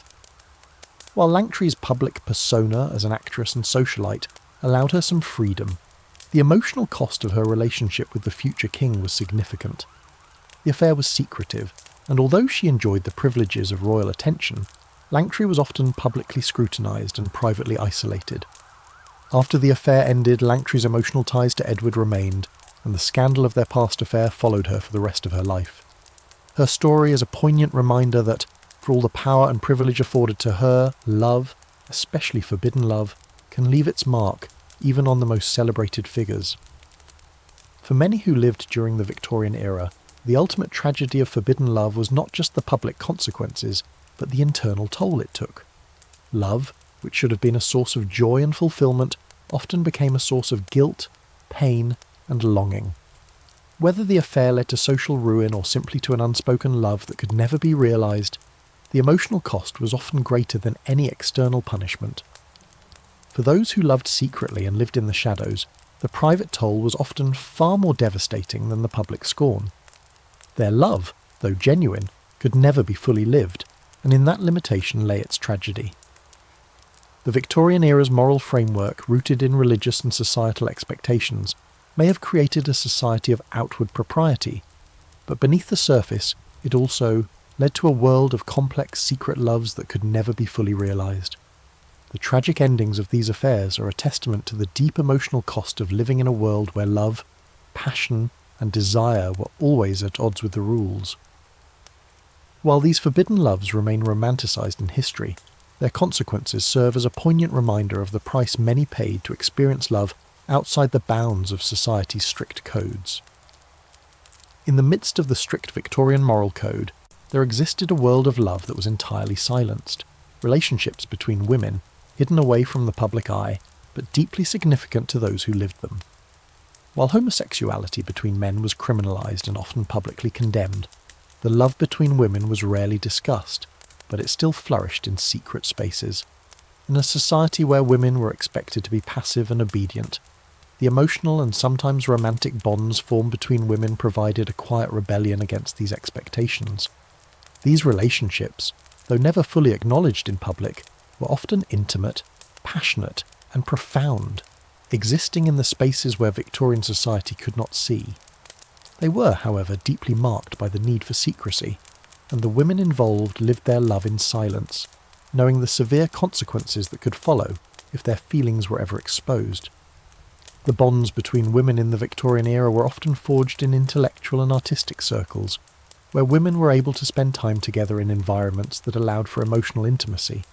These women, often involved in literature, art, or the suffrage movement, were creating new spaces for themselves that allowed their desires and affection for each other to take root. In a time when women were rarely allowed to express their emotions publicly, let alone love someone of the same sex, these secret relationships were often the only way for such emotions to find release.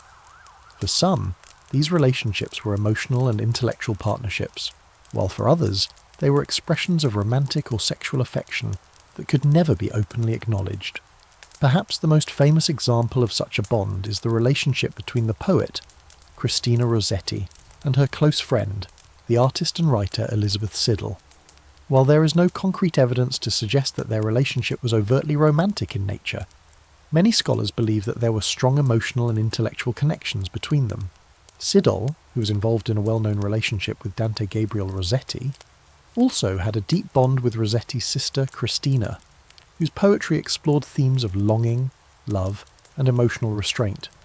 Their relationship was shaped by a shared artistic and intellectual sensibility, but there was also an undercurrent of emotional connection that cannot be dismissed.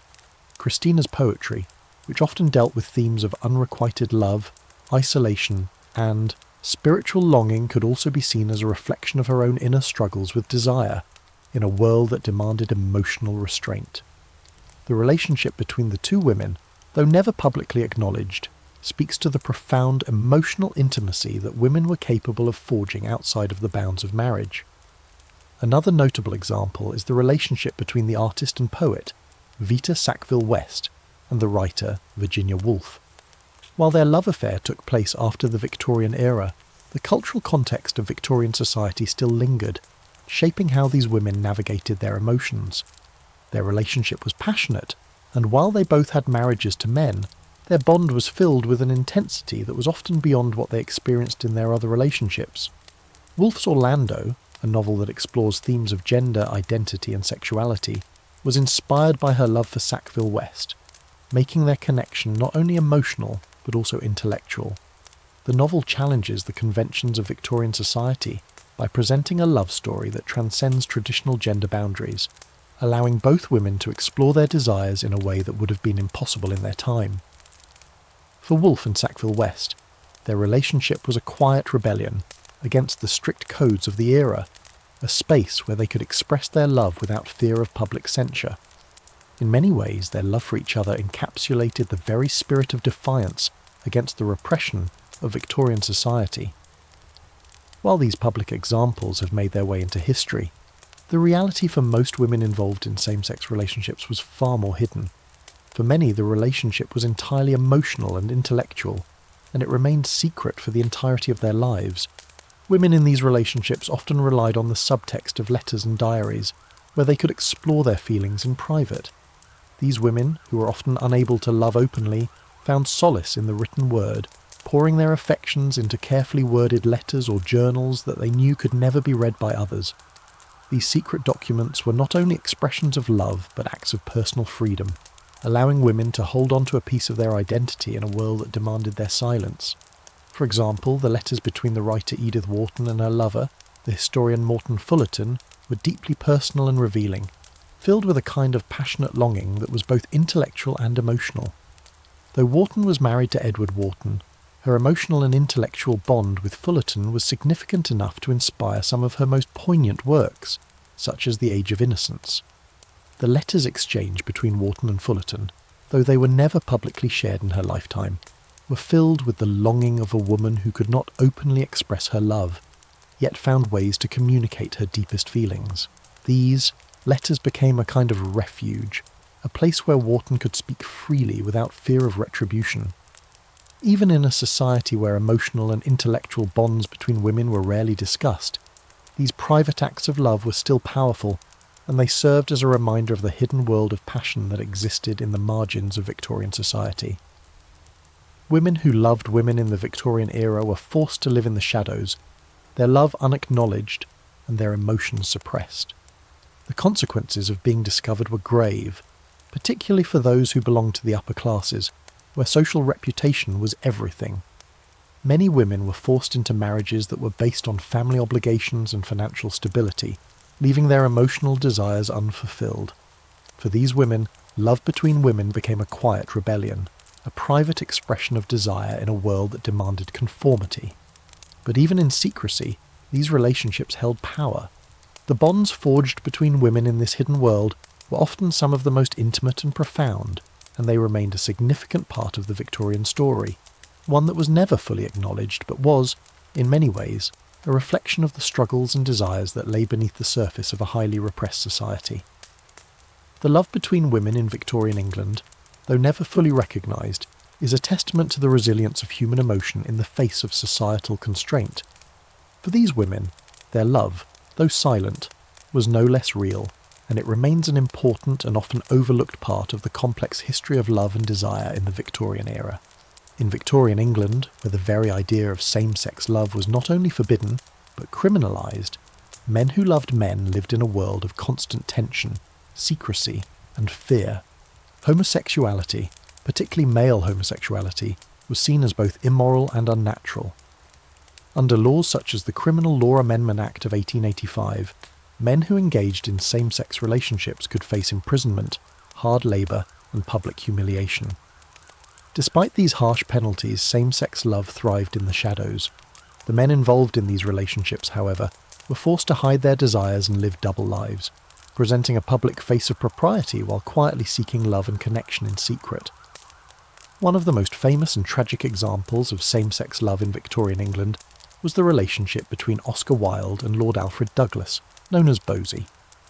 Wilde, a celebrated writer and wit, was openly flirtatious and known for his charm, yet his love for Bosie was a deeply personal, private affair. Despite Wilde's fame and social prominence, their relationship was kept under wraps, hidden from the prying eyes of the public. The affair was filled with intense passion, but also marked by immense pain, as Bosie's volatile behaviour and Wilde's emotional vulnerability clashed.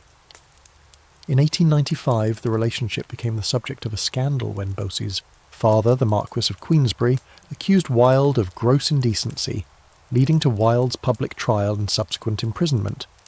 Wilde's trial was a watershed moment in the history of same-sex relationships in England. Though same-sex love had existed for centuries, the public spectacle of Wilde's trial brought it into the open in a way it had never been before. Wilde's famous epigrams and his clever defence were no match for the moral outrage that followed his conviction. His imprisonment, the social ostracism that followed, and his eventual decline into poverty and exile were the harsh consequences of living openly as a homosexual in a society that condemned such relationships. For Wilde, the price of forbidden love was enormous, but his case also helped to expose the depths of societal hypocrisy, as many of his accusers, prominent members of society, were themselves engaged in illicit relationships. The story of Wilde and Bosie is perhaps the most well-known example of same-sex love gone tragically wrong, but it was not the only one. Many other men, particularly those in the upper echelons of society, sought out same-sex love in secret, knowing the risks involved. These men often engaged in clandestine relationships, knowing that being caught could lead to disgrace, loss of position, or even imprisonment. For these individuals, secrecy was not just a matter of personal preference, it was a matter of survival. Men who engaged in homosexual relationships often found ways to mask their true feelings, using coded language and subtle signs to communicate with one another, knowing that the consequences of being discovered were far too great to risk anything more open. In the world of Victorian society, same-sex love was often expressed through letters, poetry, and private exchanges.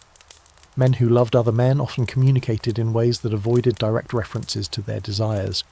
These relationships were, in essence, acts of subversion, not just against the moral code, but against the very notion of sexual identity that was so rigidly defined. The world of same-sex love was one where desire was both repressed and celebrated, hidden in plain sight, yet never fully acknowledged. Writers like Walt Whitman, who wrote openly about same-sex love, and Edward Carpenter, who explored themes of male intimacy in his work, became part of a small but growing movement that began to challenge the silence surrounding homosexuality in the late 19th century. For many men, the relationships they formed with one another were not simply physical, they were often deeply emotional, marked by a kind of intellectual and spiritual connection that transcended the norms of marriage and heterosexual relationships. These men shared a bond that could not be replicated in their other relationships, as they were able to express their emotions and desires in ways that were impossible with women, who were bound by societal expectations of femininity and domesticity. Male-male relationships, though often illicit, were sometimes more profound than the marriages that the men were expected to maintain. This deep emotional connection is often reflected in the poetry and letters of the time, where the language of longing, passion, and secret affection fills the pages of private correspondence. However, these relationships also had a dark side. The secrecy required by these men often led to isolation, shame, and internalized guilt. The threat of discovery was ever present, as society had little tolerance for male same-sex love, which was seen as a direct challenge to the norms of masculinity. The fear of being caught in the act of homosexuality was deeply ingrained, and the emotional toll of living a double life was immense. Men who loved men often found themselves torn between the public expectation of heterosexuality and the private yearning for intimacy with other men. This tension led many to develop psychological scars, unable to fully reconcile their desires with the harsh realities of their lives. The secrecy of their love, though necessary for their survival, became a constant source of torment as they were forced to hide the most intimate parts of themselves. Many of these relationships, whether they were hidden affairs, intellectual connections, or fleeting encounters, left their mark on the individuals involved. Some, like Wilde, paid a heavy price for pursuing forbidden love, but others lived their lives in quiet desperation, never fully able to express their desires, and often unable to find peace with their inner conflicts. Despite the social and legal risks, however, these men found ways to experience love, to form connections that, though never fully accepted, were just as real and intense as any heterosexual relationship. Their love, shrouded in secrecy and silence, was a testament to the enduring power of desire in the face of oppressive forces. As the Victorian era gave way to the 20th century, the subculture of same-sex love began to emerge more openly, influenced by the struggles and experiences of those who had lived in secret. The very act of keeping love hidden in such a repressive society became an act of resistance, and the relationships formed in secrecy would eventually play a key role in the fight for LGBTQ rights. Though the men who loved men in the Victorian era had to live their lives in shadows, their love was no less real, and their struggle laid the groundwork for future generations to love more freely, without fear of criminalisation or persecution. While much of the focus in discussions of forbidden love in Victorian England centres on the upper classes, a similarly profound, albeit often overlooked, world of secret relationships existed below stairs, in the kitchens and servant quarters of grand estates. For those who served the elite, love was just as complex and just as filled with societal restriction, but in a completely different way. Love between servants, particularly across class lines, was considered a dangerous transgression, with severe consequences not only for the lovers themselves, but also for their families and employers. In a world where class defined every aspect of life, the very idea of a servant loving their employer, or even a fellow servant from a different class, was a scandalous act that could unravel the fabric of the household and, in extreme cases, result in public disgrace, dismissal, or worse. The strict hierarchy of the Victorian domestic system created a rigid separation between the lives of the masters and those of their servants. Masters and mistresses maintained a certain distance from the servants, both socially and physically, even though the lines were often blurred when the doors to the grand drawing rooms were closed. Servants, who often spent more time with their employers than with their own families, were sometimes exposed to the inner lives of their masters, which led to moments of closeness and intimacy that defied the strict moral boundaries of their respective positions. These quiet emotional bonds, though rarely overt, often bloomed into love affairs that could have dire consequences. One of the most common types of forbidden love in these settings was between a maid and a footman, or between other domestic workers who shared long hours of work together. These relationships were often secretive, as any overt affection was quickly spotted and deemed inappropriate by their employers. To fall in love with a fellow servant or, in some rarer cases, a master or mistress was to risk one's livelihood, reputation, and social standing. Even a hint of flirtation or affection between a servant and their superior was viewed as improper. The boundaries between class were clear, and transgressing those boundaries was not just a violation of etiquette, it was a challenge to the very social order that kept Victorian society intact. Yet, despite the risks, many servants found themselves in relationships that defied these boundaries. These forbidden loves were often marked by secrecy, whispered words in dimly lit hallways, and stolen moments in the garden or behind closed doors. For the servants involved, these brief encounters were often the only form of romantic or sexual expression they could access. The servants, many of whom came from poor or working class backgrounds, had few opportunities to meet eligible partners outside the domestic sphere, and so, the only place where love could be freely expressed was often within the confines of the servant quarters. This world of forbidden love was not just about romantic affection, it was often an escape from the drudgery and isolation of servant life. The work itself was grueling, demanding long hours with little reward, and the emotional and physical intimacy found in these relationships was a rare form of solace. A maid or a butler might find love not only in the arms of another servant but in the shared experience of being bound by the same social constraints, struggling together in a world that denied them both freedom and agency. These relationships, though illicit and fraught with danger, provided a vital form of emotional and physical release that helped the individuals involved cope with the otherwise monotonous and often brutal demands of their work. While many of these relationships were hidden from the eyes of their employers, some love affairs became impossible to keep under wraps. In cases where the affair was discovered, the consequences could be dire. The lovers would often be dismissed immediately from their positions, blacklisted from finding other work in the same capacity. In the most extreme cases, both parties might be sent to the streets, losing their livelihoods and potentially their futures. The scandal would ripple through the household, affecting not just the servants involved but also their families and any potential future employers. In many ways, the public punishment for such forbidden love served as a harsh reminder of the unspoken rules that governed Victorian society.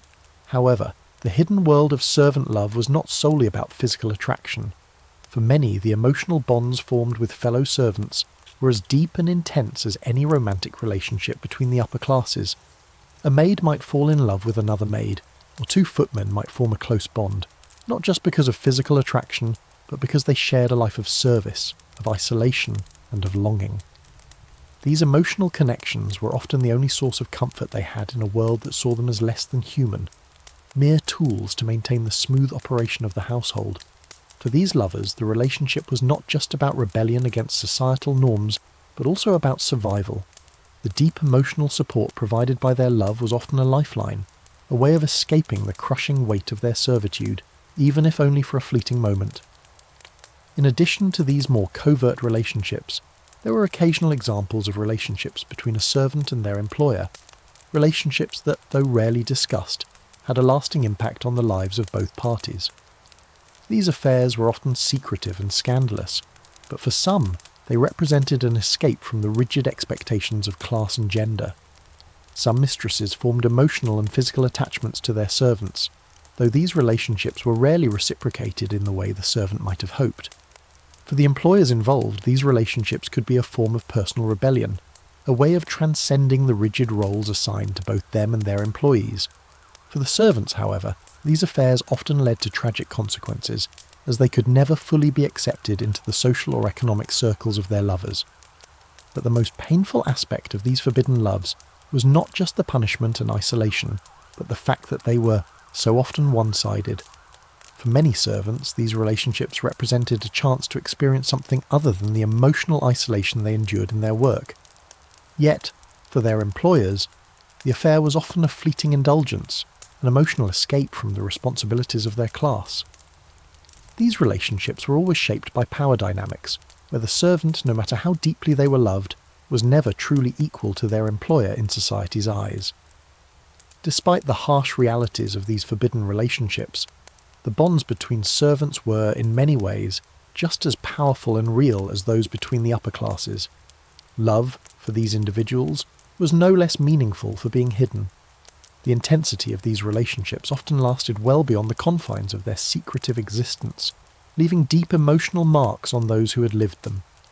Though their love was often erased from the official record of history, the stories of forbidden love between servants remain a poignant reminder of the humanity and emotional complexity that existed, even in the most rigidly hierarchical society. As the 19th century progressed, literature became not just a vehicle for societal critique or entertainment, but also a powerful medium for exploring the hidden and often forbidden aspects of love. The Victorian era was a time when the written word held immense power to shape social norms, but it also provided an outlet for those who wished to express desires that were, for the most part, suppressed by the conventions of their time. Writers were able to use fiction, poetry, and drama to explore themes of love that were considered taboo, whether it was love between individuals of different social classes, extramarital affairs, or same-sex relationships.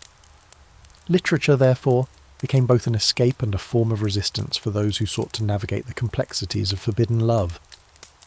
One of the most prominent literary figures of the Victorian era was the poet Alfred, Lord Tennyson.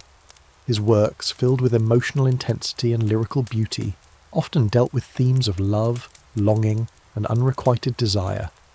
Tennyson's poetry captured the inner emotional landscapes of those in forbidden relationships, portraying them with a depth of feeling that resonated with many readers. His famous poem In Memoriam, written in the wake of the death of his close friend Arthur Hallam, is often interpreted as an exploration of grief and loss, but also of the emotional complexity that can arise from relationships that defy the conventional norms of society. The poem speaks to the tension between public expectations and personal feelings, portraying love as a force that can be both transcendental and painful, two themes that resonate deeply with the experiences of those involved in forbidden love. Tennyson's works, like those of many Victorian writers, became a space for individuals to explore the emotional turmoil of love that could not be publicly expressed. The emotional range captured in his poetry was a reflection of the unspoken complexities of love, offering an outlet for those who felt constrained by the moral boundaries of the time. Yet, Tennyson's works also reveal how the expectations of Victorian society weighed heavily on those seeking romantic expression, often framing love as something that was as much a source of pain as it was of joy. His exploration of desire, whether it was in the form of lost love, secret affairs, or deep yearning, created an emotional space where readers could feel the weight of forbidden love without ever having to openly acknowledge it. Equally significant was the role that the novel played in exploring forbidden love during this period. Authors like Thomas Hardy and the Bronte sisters created complex, emotionally charged stories about characters whose love lives defied social expectations. Hardy's Tess of the d'Urbervilles, for example, tells the tragic story of Tess, a woman whose love affair leads to her downfall. Hardy explores the moral ambiguities of Tess's actions, highlighting the tension between societal rules and personal desires. Tess's love affair with Alec d'Urberville, though deeply emotional and passionate, is framed by the crushing constraints of social judgment and religious morality. In Tess, Hardy gives a voice to the fallen woman, a figure whose love and desire are punished by society's unforgiving standards.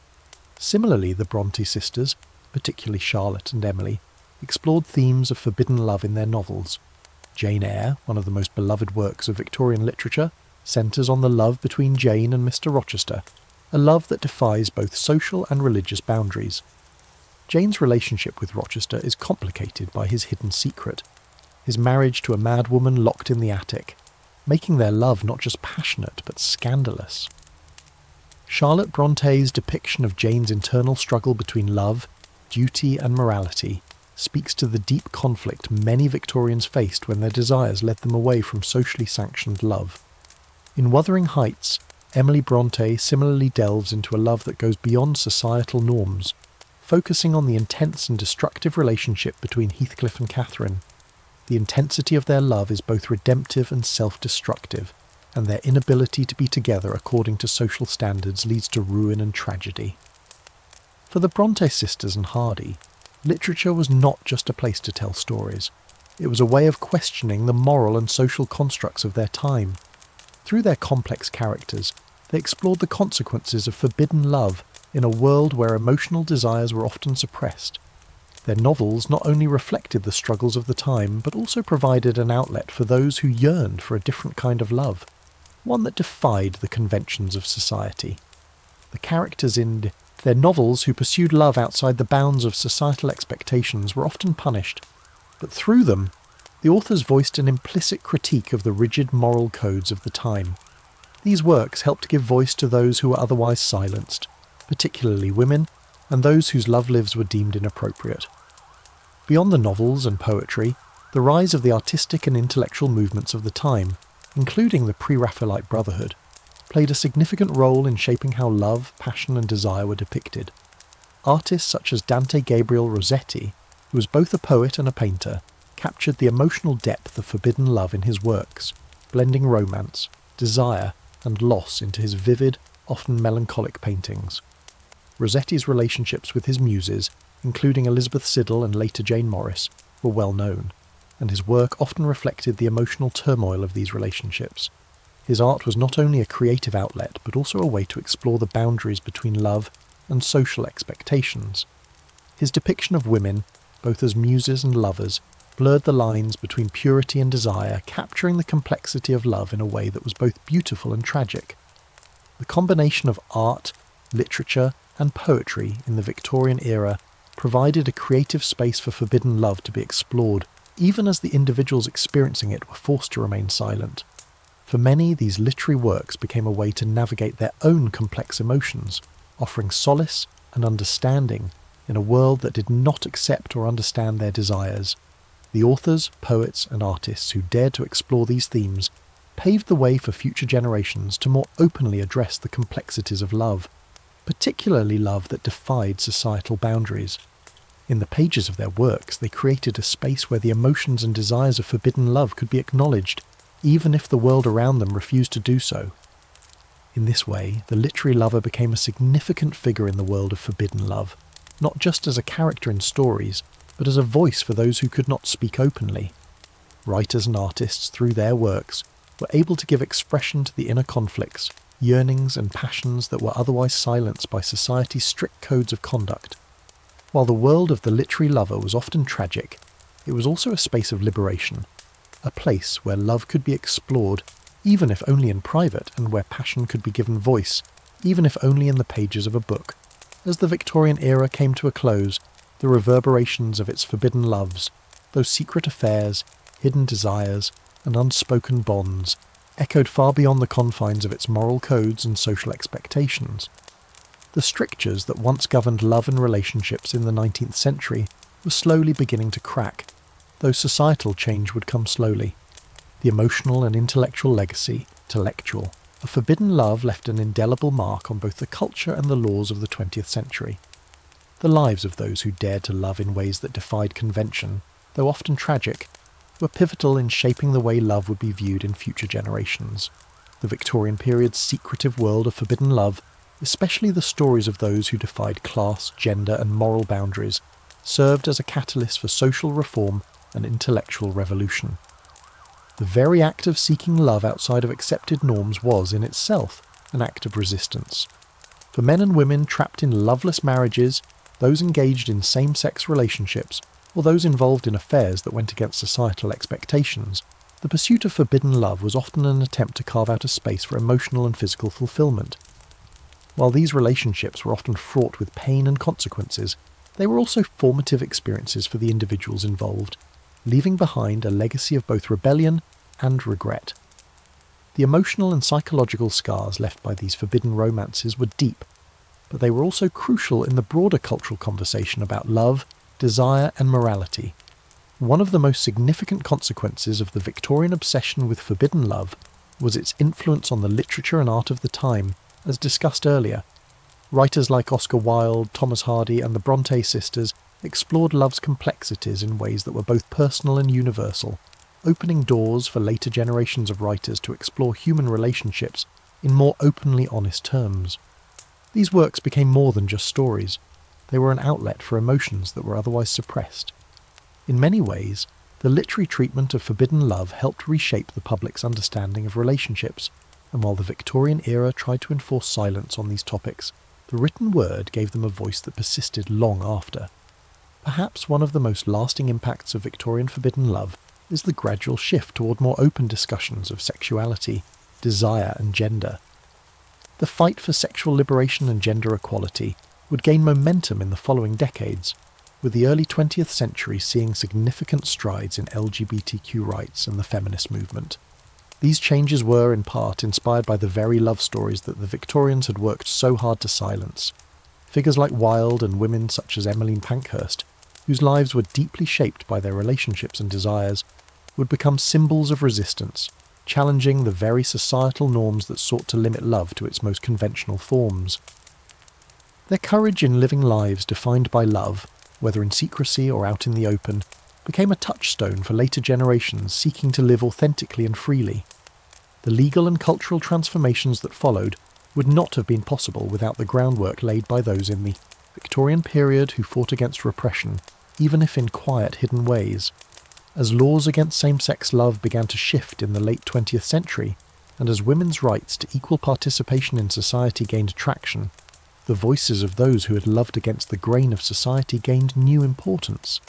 Their love stories, once suppressed and forgotten, became part of a broader narrative of personal freedom and autonomy. In this sense, the forbidden loves of the Victorian era were not just tragedies, they were the seeds of liberation. These stories continue to captivate us today, not only because of the emotional intensity they convey, but because they remind us of the cost of societal repression. The loves that were hidden, the desires that were buried, and the hearts that were broken form part of a larger history of human emotion, one that transcends time and place. In a world where love is increasingly seen as a fundamental human right, it's easy to forget how much the past fought against it. The Victorians, with their strict codes of morality and the rigid class structures that determined the limits of love, may have tried to suppress human desire, but in doing so they only created more potent and powerful stories. These forbidden loves are not just part of history, they are a reminder of the importance of love, in all its forms, in shaping who we are as human beings. The concept of forbidden love continues to inspire, and while we may no longer live under the same oppressive moral codes that defined the Victorian period, we can still learn from the stories of those who dared to love in ways that were considered unacceptable. These individuals, often marginalised and shamed by society, showed us the power of human connection and the resilience of the heart. Their stories, of longing, loss, defiance, and love, are a testament to the strength of the human spirit, and the lasting legacy of their love is one that continues to shape the way we understand relationships, freedom, and the pursuit of happiness. As we look back at the forbidden loves of the Victorian era, we do more than simply romanticise a past that was filled with repression. We recognise the courage of those who lived their truth in the face of adversity, and we honour their contributions to the ongoing fight for love in all its forms. Forbidden love may have been a source of personal tragedy in the Victorian period, but it is also a source of inspiration, reminding us that love, no matter how repressed or hidden, has the power to change the world. As we reflect on the legacy of forbidden love in Victorian England, it's clear that the era's strict moral codes, while oppressive, also gave rise to an enduring counterculture of emotional and sexual rebellion. The very nature of forbidden love in the 19th century, that which was concealed, repressed, or outlawed, held a subversive power. This power wasn't just in the act of defying societal norms, but in the way it transformed the individuals involved and, by extension, the society around them. The women who sought love beyond the bonds of marriage, the men who secretly loved other men, the servants who defied the class system to find affection, all of these acts of forbidden love were more than simple rebellion. They were declarations of autonomy and self-expression, and they planted the seeds of social change that would later bloom into the freedoms we recognise today. What makes the concept of forbidden love so compelling is the way it operates at the intersection of personal desire and social constraint. For many of the people involved, these love affairs were not just romantic liaisons, they were acts of defiance against the very system that dictated how they should live, feel, and love. Take, for example, the case of women in Victorian society, who were largely expected to submit to the dictates of their families and society in matters of marriage and affection. Love, for many women, was not something to be chosen freely, but something that was prescribed by the social structure they were born into. When women like Emily Eden, or the more well-known suffragist like Emmeline Pankhurst stepped outside those constraints, seeking romantic fulfilment that defied social expectations, they did so with the understanding that their very acts were revolutionary. These women, often relegated to the domestic sphere, found ways to live more fully through love. In some cases, their relationships were not just personal acts of rebellion, but public ones, challenging the notion that women were meant only for the duties of wifehood and motherhood. Their desire for more, their willingness to pursue romantic and intellectual relationships outside the prescribed roles of their gender, was an act of political resistance. And it wasn't always about seeking sexual liberation. For women, forbidden love often meant seeking emotional and intellectual fulfillment in a world that offered little space for those desires. In many cases, the act of choosing love, whether in the form of an affair, a forbidden intellectual bond, or a same-sex relationship, was a means of asserting their humanity, claiming their own voice in a society that expected them to be silent. The male experience of forbidden love, while somewhat different, was also filled with complexities.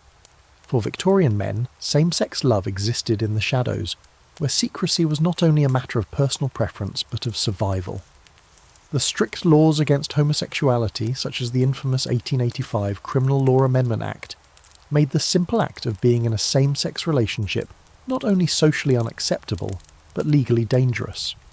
Yet many men defied these laws, seeking love in quiet corners of society, often using coded language or subtle signs to express their affection. These relationships were, at their core, acts of emotional rebellion. The emotional lives of these men, denied public recognition or validation, often found expression in private letters, diaries, or artistic works. Writers such as Oscar Wilde, whose love for Lord Alfred Douglas led to his conviction and imprisonment, embodied the tragic consequences of forbidden love, but also the ways in which such love could challenge and reshape cultural expectations. Wilde's story, while tragic, was also emblematic of the subversive power of forbidden love. His trial, his conviction, and his eventual exile were not simply the punishment of a man who sought to defy societal norms. They were a public reminder of the deep-seated hypocrisy in Victorian society, where public morality clashed with private desires. Wilde, even in his downfall, had a lasting impact on the cultural conversation around love and sexuality, proving that love, no matter how hidden or shamed, could not be fully suppressed. In the process, his defiance helped to slowly carve out a space for more open discussions of sexuality and personal autonomy. The power of forbidden love, whether in the form of a woman loving another woman, a man loving another man, or any other relationship that defied the norms of the time, was also evident in the intellectual and artistic movements of the era. Artists and writers like Virginia Woolf and Vita Sackville West, who came later, were heirs to the legacy of those who had loved in silence. Their works, whether Woolf's Orlando or Sackville West's poetry, transcended the boundaries of conventional love, exploring themes of gender, identity and passion that were once considered subversive. In many ways, these works were direct descendants of the secret loves of the Victorian era, representing the quiet but growing rebellion against centuries of repressive social and moral codes. Perhaps the most lasting legacy of forbidden love in Victorian society is the way it sowed the seeds of individualism and personal freedom. Though the laws and social structures of the time sought to regulate love and dictate its boundaries, love, by its very nature, could not be fully controlled. The individuals who defied these boundaries, whether they were in same-sex relationships, cross-class affairs, or other unconventional romantic unions, were not merely seeking forbidden passion. They were asserting their right to love freely, to express their emotions in ways that society deemed unacceptable, and in doing so, they laid the groundwork for the future struggles for freedom and equality. These forbidden lovers lived in a world of contradictions. They were forced to hide their desires, to love in secret, and to suppress parts of their identities in order to survive. But the very secrecy that surrounded their love affairs made those relationships more powerful. Love, in these cases, was not merely an act of personal satisfaction. It became an act of resistance against a world that sought to define it in rigid, unyielding terms. Their love was subversive not because it was hidden, but because it refused to conform to the expectations placed upon it. The legacy of forbidden love in Victorian England is not just a history of emotional pain and repression. It is also a history of defiance, of individuals asserting their right to love freely, even in the face of severe consequences. As we look back at the forbidden loves of the Victorian era, we see the immense emotional and social cost paid by those who dared to love outside the confines of societal expectations. Their struggles, while filled with hardship and sorrow, also paved the way for future generations to love more openly and authentically. In their love, we see the enduring power of human connection, the refusal to be bound by society's restrictions, and the quiet but persistent push toward freedom and equality. The forbidden loves of the Victorian era may have been shadowed by secrecy and sorrow, but they were also the sparks of change, igniting the flames of personal liberation that would continue to burn brightly long after the era ended.